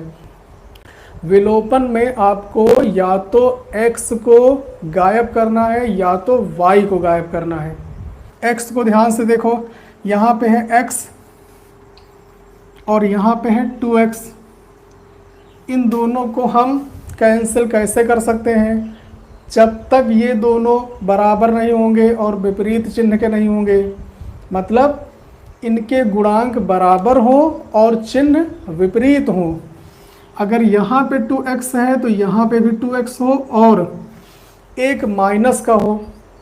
चलो मान लो माइनस का नहीं भी है, लेकिन दोनों के गुणांक अगर बराबर हैं तो इनको अगर हम घटा देंगे तो ये हो जाएंगे कैंसिल। और अगर पहले से विपरीत चिन्ह में है तो जोड़ देंगे तब हो जाएंगे कैंसिल। बस यही काम आपको करना है। अगर y की हम बात कर लें तो ऊपर है 2y, नीचे है माइनस का y। पहले तो इनके गुणांक आपको बराबर करने हैं। ऊपर y का गुणांक है 2, नीचे y का गुणांक है 1। अगर इसमें हम 2 से गुणा करा दें तो ये भी गुणांक बराबर हो जाएंगे। अब यहाँ देख लो, चिन्ह अपने आप में प्लस माइनस है तो जोड़ने पर ही कैंसिल हो जाएंगे।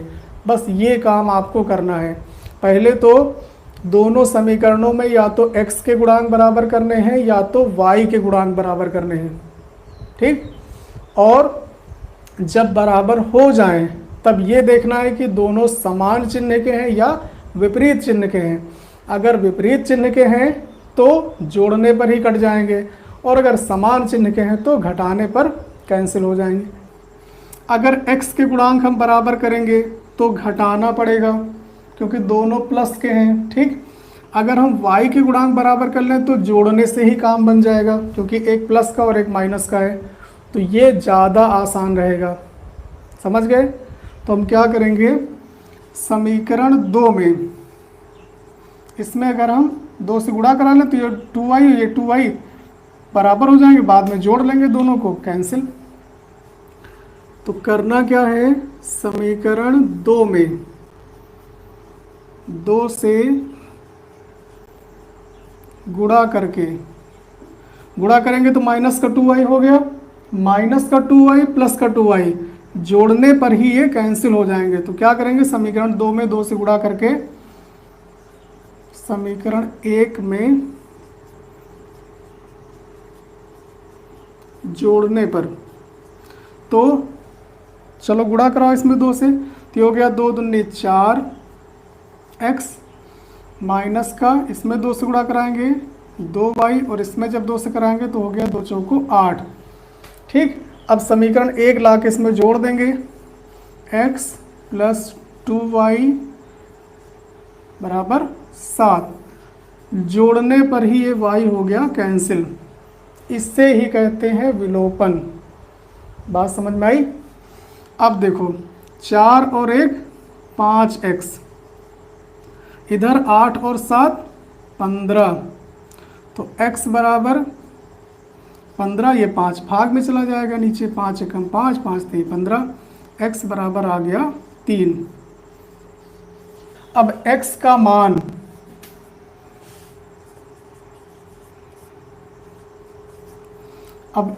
मान हम चाहे तो 1 में रख सकते हैं, चाहे तो 2 में रख सकते हैं, जहां आपका मन करे। x का मान कहाँ रखें, इसमें रखें, समीकरण 1 में रखने पर। तो 1 है क्या, x प्लस 2y बराबर 7, और x का मान क्या आया 3, तो यहाँ पर हो जाएगा, रख लो आराम से, x का मान समीकरण 1 में रख रहे हैं तो y का आ जाएगा। पक्षांतर करो तो 2y बराबर प्लस का 3 उधर जाएगा -3, यानी 2y बराबर 7 में से 3 घटाएंगे 4, तो y बराबर हो जाएगा, ये 2 भाग में चला जाएगा, 2 एकम 2, 2 दूनी 4, y बराबर 2। x का मान आ गया 3 और y का मान आ गया,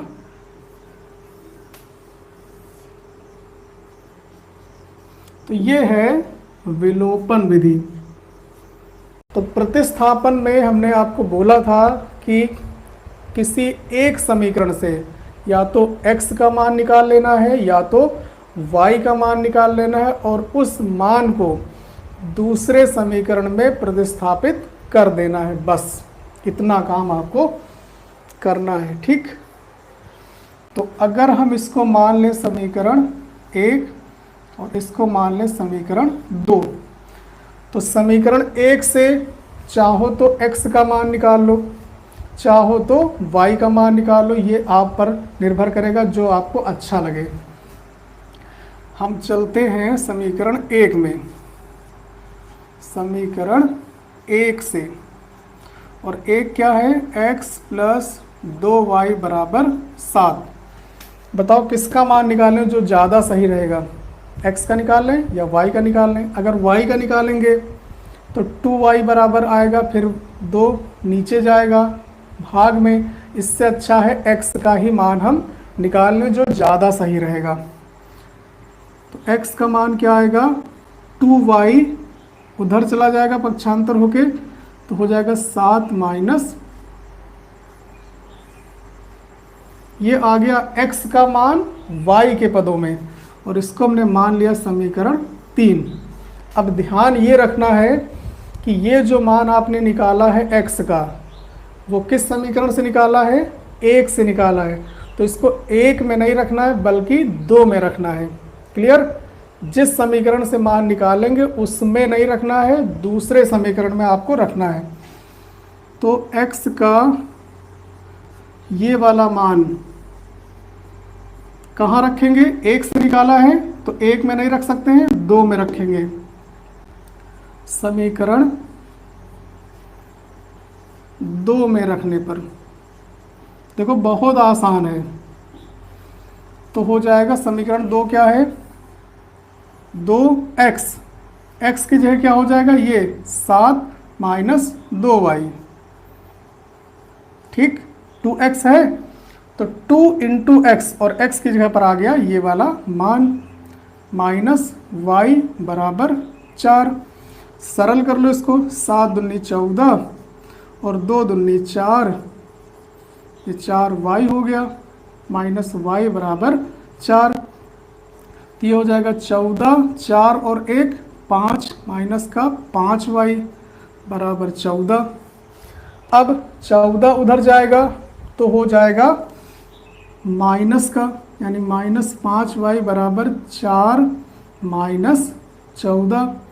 तो ये हो गया -5y बराबर 4 में से 14 घटाएंगे तो आएगा माइनस का 10, माइनस माइनस हो गया कैंसिल, y बराबर आ गया 10/5, कट जाएगा तो ये y का मान आ गया 2। ठीक, अब ये y का मान आप किसी भी समीकरण में रख सकते हैं। अब आपके पास कोई कंडीशन नहीं है कि इसमें ही रखना है। देखो, एक में भी रख के हम x का मान निकाल सकते हैं, 2 में भी रखेंगे तो भी x का मान निकाल सकते हैं, 3 में रखेंगे तो भी x का मान निकाल सकते हैं। अब इन तीनों में सबसे आसान कौन सा रहेगा अगर हम समीकरण 3 में रख लें, क्योंकि 3 में देखो साफ साफ लिखा हुआ है x बराबर, है ना, तो इसमें कुछ ज़्यादा करना भी नहीं पड़ेगा, x बराबर लिखा ही है तो हमें सिर्फ y का मान यहाँ रखना है और x का मान आराम से आ जाएगा। तो इन दोनों में ना रख के अगर 3 में रखें तो ज़्यादा सही रहेगा। ठीक, तो y का मान कहाँ रखेंगे, समीकरण 3 में। 3 क्या है, x बराबर है 7 माइनस 2y और y का मान क्या है 2। ये x बराबर आ गया 7 माइनस 2 दूनी 4, यानी x बराबर 3। दोनों मान आ गए, अतः x बराबर 3 और y बराबर 2। यही है आंसर। कौन सी विधि से आया, प्रतिस्थापन विधि से, जब वर्ग अंतराल दिया हो और बारंबारता दी गई हो। समझ गए? तो ऐसी कंडीशन में हमें करना क्या है, सबसे पहला काम होगा हम इन वर्ग अंतराल के बीच का मान निकाल लें, यानी कि मध्य मान। 0 और 10 के बीच का मान 5 लिख लेंगे। 10 और 20 के बीच का मान 15। अगर निकालना कैसे, दोनों को जोड़कर आधा कर लेंगे, बहुत सिंपल है। तो सबसे पहला काम ही है हमारा मध्य मान निकालना। ठीक, फार्मूले की बाद में बात करेंगे। सबसे पहला काम मध्यमान, और मध्यमान हो जाएगा x। तो 0 और 10 के बीच का मान आएगा 5, 10 और 20 का मध्यमान होगा 15, 20 और 30 का मध्यमान होगा 25, 30 और 40 का मध्यमान होगा 35, 40 और 50 का मध्यमान होगा 45, 50 और 60 का होगा 55, 60 और 70 का होगा 65 और 70 और 80 का होगा 75। ये काम आपको करना है, यानी कि बीच की वैल्यू आपको निकालनी है इस वर्ग अंतराल की। अब ये वाला क्वेश्चन बन गया इससे पहले वाले जैसा। x भी आपके पास है, f भी आपके पास है, कोई प्रॉब्लम नहीं, दोनों का गुणा करा लेंगे, आ जाएगा fx। बारंबारता का टोटल करेंगे n आएगा, सबको पता है। समझ गए? चलो गुणा कराएंगे f और x का, क्योंकि अब हमारे पास f के भी मान है और x के भी मान है। ठीक, चलो गुणा कराते हैं। 12 पंचे 60, 15 सत्ते 105, 16 का 25 से कराएंगे, ये आ गया 400। 12 पंचे 60, 12 तेज 36 और 6 42, 45 का 11 से 11 पचे 55 और 11 चौक 44 और 5 49, 7 का 55 से 7 पचे 35, 7 पचे 35 और 3 38, 19 का 65 से 1235, 16 का 75 से ये आ गया 1200। समझ गए। वर्ग अंतराल से हमने निकाला मध्यमान, ठीक। मध्यमान को हमने मान लिया x और बारंबारता आपको दी गई है और वो है f। फिर दोनों का गुणा करा लिया, आ गया fx। fx का टोटल करेंगे आएगा सिग्मा fx और f का टोटल करेंगे तो आएगा n। f का टोटल n, सबसे पहले n निकाल लें। 7 2 9 9 6 15 15 2 17 1 18 18 7 25 25 5 30 4 34 34 6 40 4 बचे, 4 1 5 5 1 6 6 1 7 7 1 8 8 1 9 9 1 10, ये आ गया 10, यानी n का मान आ गया 100। समझ गए। अब करेंगे सिग्मा fx का मान निकालेंगे, यानी fx का टोटल। 5 5 10 5 15 5 20 20 का आया 0, हाथ आए 2 2 3 5 5 5 10 3 13 13 7 20 2 22 22 2 24 24 6 30, हाथ आए 3 3 2 5 5 2 7 7 3 10 10 4 14 14 4 18 18 4 22 22 1 23 23 के 3, हाथ है 2 2 1 3 1 4, यह आ गया सिग्मा fx। अब सिग्मा fx भी है और n भी है, फार्मूला आपके पास रखा है, वही कौन सा, समांतर माध्य, यानी x बार बराबर सिग्मा fx अपान n। सिग्मा fx आया है 4300 और n आया है 100। 2 0 से 2 0 कैंसिल, आएगा 43।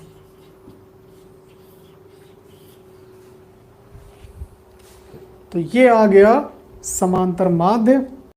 वर्ग अंतराल दिया गया हो, साथ में बारंबारता दी गई हो, ऐसे क्वेश्चन को हम लोग कैसे सॉल्व करेंगे। और ये क्वेश्चन आपके लिए सबसे ज़्यादा महत्वपूर्ण है, क्योंकि बोर्ड एग्जाम में 100% इस टाइप का क्वेश्चन आएगा जरूर। तो सबसे पहले फार्मूला हम लोग याद कर लेते हैं।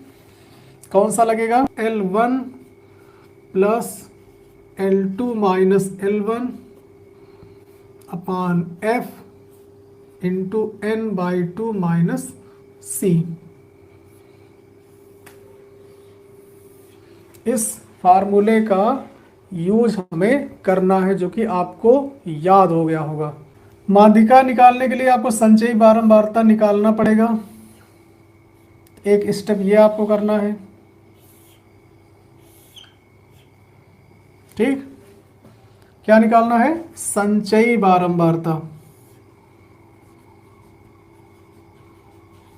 ये क्वेश्चन आपको दिया गया है, वर्ग अंतराल बारंबारता, आपको क्या निकालना है, संचयी बारंबारता, जिसको CF कहते हैं, ठीक, कम्युलेटिव फ्रीक्वेंसी। अब देखो, संचयी बारंबारता मतलब बारंबारता को कलेक्ट करना है। 2 हमने ले लिया, फिर 2 में 3 भी जोड़ दिया, 2 और 3 हो गया 5, 5 में फिर 4 भी जोड़ दिया, 5 4 9, 9 में भी 5 जोड़ दिया, 9 5 14, 14 में फिर 4 जोड़ दिया, 14 4 18, 18 में 2 जोड़ दिया, हो गया 20। समझ गए। अब अगर ये लास्ट में 20 आ रहा है और n बराबर 20 आ रहा है, दोनों मैच कर रहे हैं, इसका मतलब आपका प्रोसेस सही है। अब हम पता करेंगे वर्ग अंतराल, कौन सा, माध्यिका पद जिसमें आ रहा हो, माध्यिका पद, और ये होता है n/2वां पद। n की वैल्यू यहाँ पे क्या है, 20, तो 20/2वां पद कैंसिल होगा, यानी ये आ जाएगा 10वां पद। माध्यिका पद क्या आया, 10वां पद। समझ में आ रही बात, माध्यिका पद कितना आ गया, 10वां पद। अब 10वां पद हम इसमें चेक करेंगे संचयी बारंबारता में कि कौन सी संचयी बारंबारता में 10वां पद आएगा? 2 में तो नहीं आएगा, 5 में भी नहीं आएगा, 9 में भी नहीं आएगा, 14 में आएगा। तो हमें पता चल गया कि ये 14 वाली संचयी बारंबारता किस वर्ग अंतराल में है? 30 से 40 में है। अब हमें पता चल गया कि जो माध्यिका पद है वो किस वर्ग अंतराल के अंतर्गत आएगा। किस में आएगा? 30 और 40 में आएगा। ठीक, तो यहाँ लिखेंगे जो कि 10वां पद जो कि वर्ग अंतराल किसमें? 30 से 40 के अंतर्गत आता है। पता चल गया? ठीक, माध्यिका पद यानी n बटे 2वां पद, n बराबर 20 आया तो 20 रखा, 20 बटे 2वां पद आया 10वां पद, और 10वां पद आता है किस संचयी बारंबारता में? 14 में, और 14 किस लाइन में है? 30 से 40 वाली लाइन में है। इसका मतलब इस वर्ग अंतराल में वो पद आएगा। तो ये चीज कंफर्म हो गई कि जो माध्यिका पद है वो इस वर्ग अंतराल के अंतर्गत आएगा। अब इसी वर्ग अंतराल से हमें मतलब है। अब देखो वर्ग अंतराल आपको मिल गया 30 से 40। ठीक, इसकी लाइन में बारंबारता मिल गई 5, और संचयी बारंबारता चूंकि इसमें 5 जुड़ा हुआ है तो इस 5 को छोड़कर संचयी बारंबारता यानी ये 9। तो ये हो गया मान आपका L1, ये हो गया L2, ये हो गया F और ये हो गया C। सारी चीजें कंफर्म। इसकी जो लोअर लिमिट है वो हो गई L1 यानी 30, और जो अपर लिमिट है वो हो गई L2, और ये हो गया आपका F, और F को छोड़ करके जो संचयी बारंबारता थी वो हो जाएगी C, क्योंकि इसमें F जुड़ा हुआ है। तो 5 को छोड़कर, 5 को बगैर जोड़े संचयी बारंबारता कौन सी लेंगे हम? 9, यानी कि C हो जाएगा 9। अब सारे मान हमें पता चल गए। L1 कितना हो गया? L1 है 30, L2 कितना है? 40, और F कितना है? 5। ठीक, और C कितना है? 9, और N है 20। समझ में आ गई बात? सारे मान पता चल गए। L1 30, L2 40, F है 5 और C है 9। C वाला जो मान होगा वो हम इस पंक्ति का नहीं लेंगे, इससे पहले वाला लेंगे, इसको ध्यान रखना है। अब सूत्र हमारे पास है, माध्यिका बराबर क्या होता है? माध्यिका यानी ME बराबर होगा L1 plus L2 minus L1 अपान F into N/2 minus C। इस फार्मूले का यूज करेंगे जो कि आपको याद होना चाहिए। L1 plus L2 minus L1 अपान F into N/2 minus C। सारे मान हमारे पास हैं, इनको रख देंगे। तो L1 की जगह क्या होगा? 30 प्लस L2 की जगह क्या होगा? 40 माइनस L1 की जगह पर 30 अपान F की जगह हो गया 5, N की जगह हो जाएगा 20/2 माइनस C की जगह पर 9। तो ME बराबर क्या आएगा? 30 प्लस 40 से 30 घटाएंगे आएगा 10/5, और इधर आ गया ये 10, 10 में से 9 गया 1, 5 एकम 5, 5 दूनी 10। बहुत आसान सा प्रश्न। ये 2 एकम 2, 30 और 2 32। इतना आपको करना है, आपके पूरे नंबर आपको मिल जाएंगे। क्वेश्चन ये आपको दिया गया है, वर्ग अंतराल और बारंबारता आपको निकालना है बहुलक। फार्मूला ऊपर लिखा हुआ है और उसका मतलब क्या है वो इधर लिखा हुआ है। तो सबसे पहला काम बहुलक वर्ग पता करना। बहुलक वर्ग में हमें ये चेक करना है कि बारंबारता किसकी सर्वाधिक है, कौन से वर्ग अंतराल की बारंबारता सर्वाधिक है, क्योंकि बहुलक निकलेगा इसी तरीके से। जिसकी बारंबारता सबसे अधिक हो। तो चेक करते हैं। इस वर्ग अंतराल की बारंबारता 4 है, इसकी 8 है, इसकी 10 है, इसकी 12 है, इसकी 10 है, इसकी 4, इसकी 2। सबसे ज़्यादा किसकी है? 40 से 50 की। मिल गया। कौन से वर्ग अंतराल की? 40 से 50। ये जो वर्ग अंतराल है 40 से 50, इसकी बारंबारता सबसे अधिक है। तो बहुलक वर्ग कौन सा होगा? यही 40 से 50। समझ में आ गई बात? यहां लिखेंगे चूंकि वर्ग अंतराल 40 से 50 की बारंबारता सर्वाधिक है, सबसे अधिक है, इसलिए वर्ग अंतराल 40 से 50 क्या है? बहुलक वर्ग है। ये पता चल गया। ठीक। जिस वर्ग अंतराल की बारंबारता सबसे अधिक हो वही वर्ग अंतराल कहलाएगा बहुलक वर्ग। अब बहुलक वर्ग पता चल गया, तो बहुलक वर्ग की जो निम्न सीमा है वो हो जाएगी L, यानी ये हो गया L। समझ में आ गई बात? L पता चल गया। इसके सामने वाली बारंबारता F1, देखो F1 क्या है? बहुलक वर्ग की बारंबारता। तो जो बहुलक वर्ग है इसके सीध में जो बारंबारता होगी वो F1 होगी। क्लियर?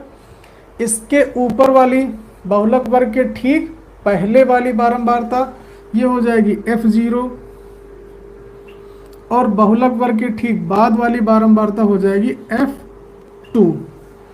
और इन दोनों का जो अंतर है 40 और 50 के बीच का जो गैप है वो हो जाएगा H। समझ में आ गई बात? तो यहाँ सब लिख लेंगे हम। L बराबर 40, H बराबर दोनों का अंतर 50 में से 40 घटाएंगे 10, F0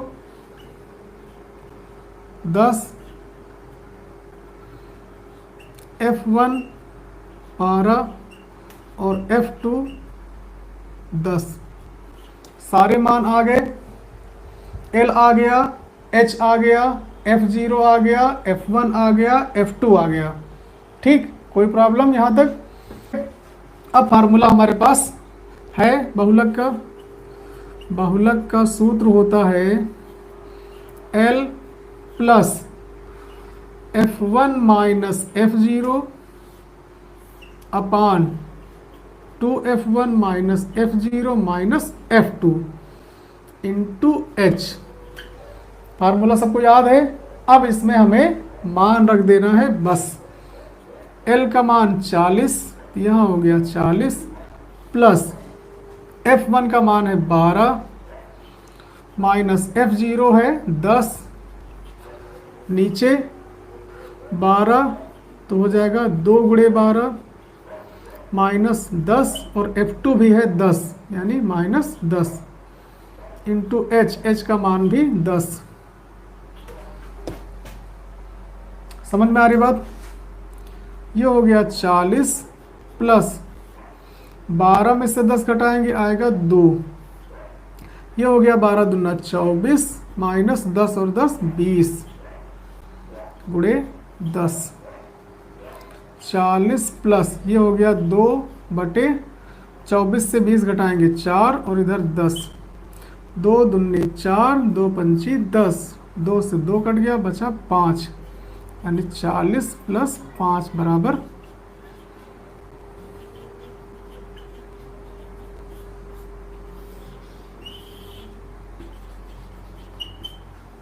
ये आ गया बहुलक। मीनार एक है,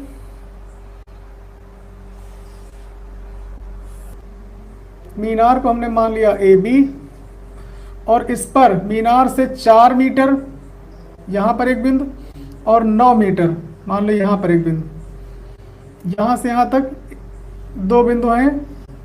एक 4 मीटर दूर मीनार से और एक 9 मीटर दूर।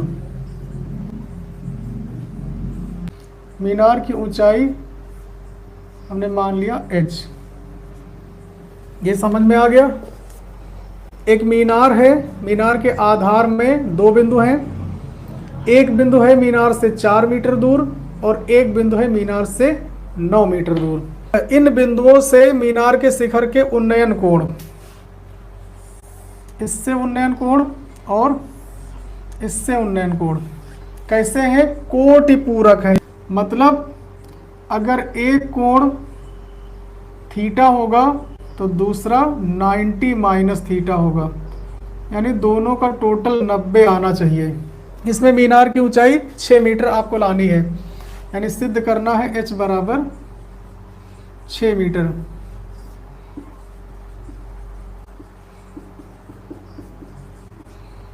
तो इसको हम रख देते हैं अलग। अब थोड़ा सा और आपसे बात करेंगे। यही क्वेश्चन दूसरे टाइप में भी आ सकता है, कुछ इस तरह से कि एक मीनार है, मीनार के आधार पर दो बिंदु हैं C और D मान लो, और वो बिंदु एक है A मीटर दूर और दूसरा है B मीटर दूर। तो क्वेश्चन इसी टाइप का हो गया। मीनार के आधार से A मीटर दूर और B मीटर दूर दो बिंदु हैं, और इन दोनों बिंदुओं से मीनार के शिखर के उन्नयन कोण कोटि पूरक है, यानी एक अगर थीटा है तो दूसरा 90 माइनस थीटा होगा। कोटि पूरक कब होते हैं? जब दोनों का टोटल 90 हो। तो आपको सिद्ध करना है मीनार की ऊंचाई। इसमें पूछा जाएगा कि सिद्ध करिए मीनार की ऊंचाई √AB होगी। तो यही क्वेश्चन है इस रूप में। यहाँ A की जगह पर है 4, B की जगह पर है 9। अब लाना आपको यही है। अब रख के देख लो, 6 आ जाएगा। √A का मान अगर हम 4 रख लें, यहाँ पर B का मान 9 रख लें तो कितना आ जाएगा? h बराबर 9 चौक 36, यानी 36 का वर्गमूल। तो ये क्वेश्चन दोनों सेम हैं। ये A और B के रूप में है और ये 4 और 9 के रूप में है। इसी जगह पर कोई और भी दूरी दी जा सकती है। समझ गए? तो चाहे इस तरह का क्वेश्चन आए, ये वाला, चाहे ये वाला है, करना आपको एक ही तरीके से है। ये है इस पूरी एक्सरसाइज का सबसे महत्वपूर्ण क्वेश्चन, मोस्ट इम्पॉर्टेंट क्वेश्चन। क्या पूछा गया है? मीनार की ऊंचाई। यहीं से स्टार्ट करेंगे। माना मीनार की ऊंचाई बराबर h। अब इस क्वेश्चन को करने का तरीका आप सीख लो तो दूसरा वाला आराम से हो जाएगा। एक ट्रायंगल बन रहा है ABC और एक बन रहा है ABD। दोनों में हम tan का यूज करेंगे। सबसे पहले त्रिभुज ABC में tan कितना कोण बन रहा है? थीटा। तो हो जाएगा tan थीटा बराबर लंब बटे आधार, यानी AB बटे BC।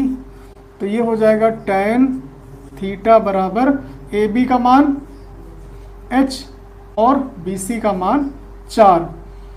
ये आ गया tan थीटा। इसको हमने मान लिया समीकरण 1। कोई प्रॉब्लम? अब हम दूसरे ट्रायंगल में आएंगे। दूसरा कौन सा है? त्रिभुज ABD में। इसमें भी tan का ही प्रयोग करेंगे हम। tan, और यहाँ कोण कितना है? 90 माइनस थीटा। कोण कितना है? 90 माइनस थीटा। तो tan 90 माइनस थीटा लंब बटे आधार, यानी AB बटे BD। और tan 90 माइनस थीटा में आपको याद होगा अनुपात बदल जाते हैं। tan का हो जाएगा cot थीटा। यहाँ पे क्या हो जाएगा? cot theta. AB की जगह पर h और BD की जगह पर 9। इसको हमने मान लिया समीकरण 2। समीकरण 1 और 2 का गुणा करा देंगे तो tan और cot का जब इंटू होगा तो ये हो जाएंगे कैंसिल। समीकरण 1 व 2 का गुणा करने पर ठीक क्या आएगा, इधर का हो जाएगा tan theta into cot theta और इधर h/4 गुणे h/9। इधर का गुणा tan theta into cot theta, इधर का गुणा ये हो गया। tan और कॉट में किसी एक को हम चेंज कर सकते हैं। कॉट को हमने लिख लिया 1/tan, ठीक। कॉट को हमने क्या कर लिया 1/tan। अब यहां पर जब गुणा कराएंगे तो h और h का गुणा हो जाएगा h² होगा और 4 और 9 को हो जाएगा 36। tan से tan हो गया कैंसिल, यानी इधर आ गया 1 बराबर h²/36 यानी h² बराबर 36। तो h बराबर √36 और √36 का यानी 36 का वर्गमूल आ गया। अतः मीनार की ऊंचाई बराबर 6 मीटर।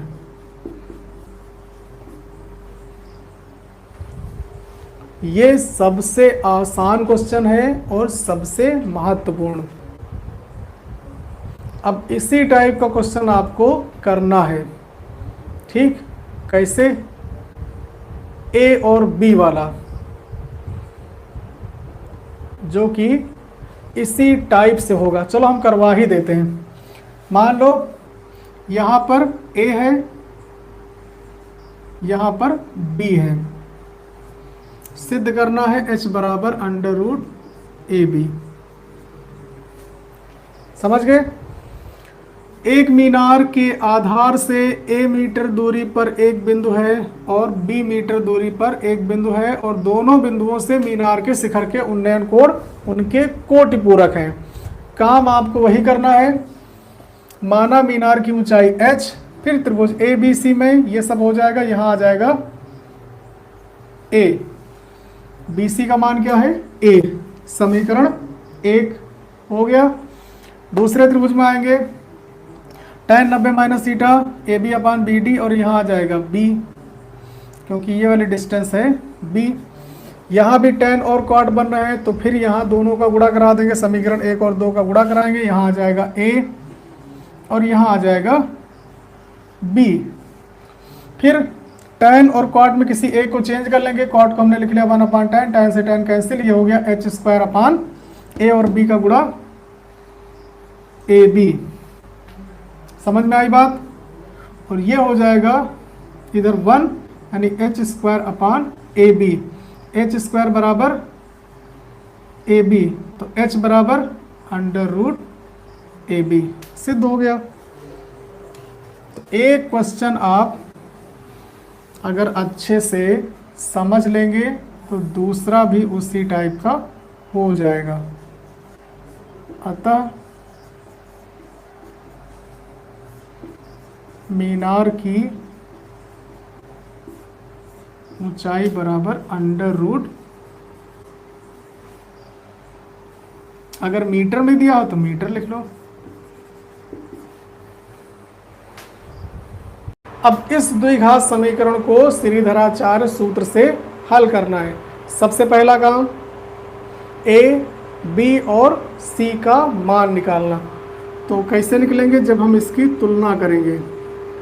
ax² + bx + c बराबर 0 से तुलना करने पर तो a की जगह पर क्या है 1, a बराबर हो गया 1। b की जगह पर क्या है -13, b बराबर हो गया -13। c की जगह पर क्या है 40 तो c बराबर हो गया 40। a का मान 1, b का मान -13 और c का मान 40।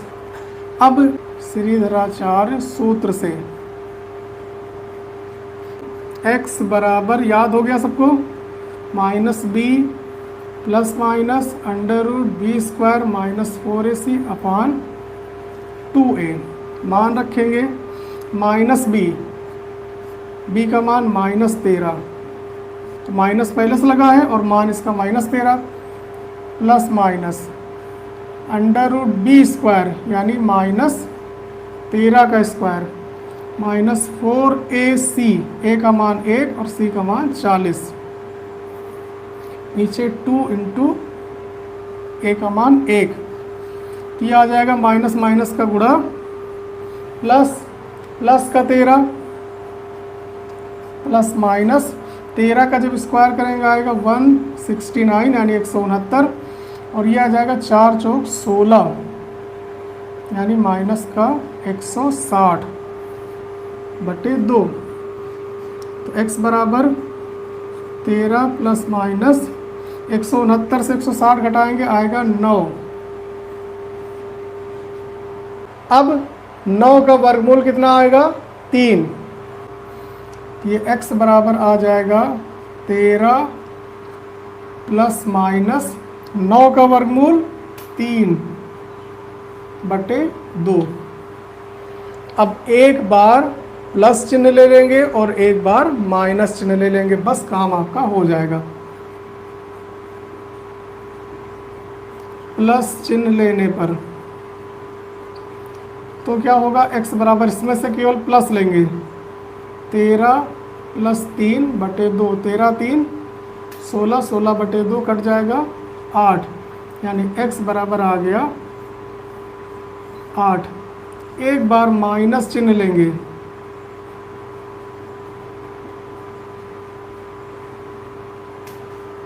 तो x बराबर क्या आएगा 13 माइनस 3 बटे 2, 13 में से 3 गया 10, 10 बटे 2 बराबर 5, यानी x बराबर आ गया 5। दो मान आ गए x के, x बराबर 5 और 8। समझ में आ गया। तो श्रीधराचार्य सूत्र बहुत आसान है, इसका निगमन भी अच्छे समझ में आ गया होगा और इसका यूज कैसे करते हैं ये भी समझ में आ गया होगा। d बराबर 0 तो मूल समान तो d बराबर 0, d बराबर 0 तो बी स्क्वायर माइनस 4ac बराबर 0 डायरेक्ट। अब देखो d का मतलब क्या होता है, d का मतलब बी स्क्वायर माइनस 4ac है ना, इससे हम निकालेंगे, इसी को कहते हैं विविक्त कर, और इसमें हमको a चाहिए, b चाहिए, c चाहिए, तो a b c पहले आपको निकालना पड़ेगा। तो हम तुलना करा लेंगे ax square plus b x plus c बराबर 0 से तुलना करने पर, ठीक। तो a बराबर क्या आ गया 3, b बराबर आ गया माइनस का 12 और c बराबर ये पूरा p प्लस, कोई दिक्कत। a बराबर 3, b बराबर माइनस 12, c बराबर p प्लस 3। चूंकि क्या दिया गया है, मूल समान है, तो यहां लिखेंगे चूंकि मूल समान है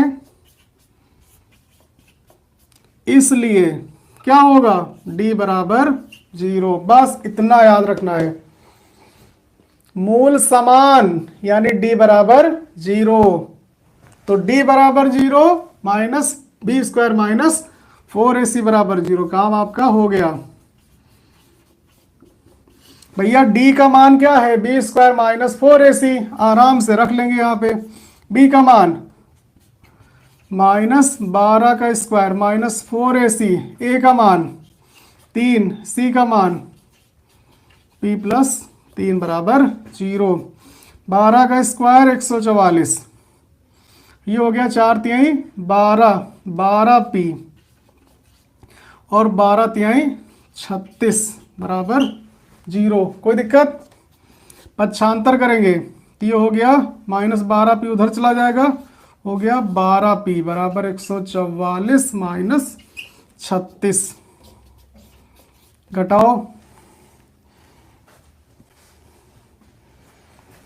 14 में से 6 गए 8, 3 में से 3 गया 0, 108, तो p बराबर 108 बटे 12, 12 9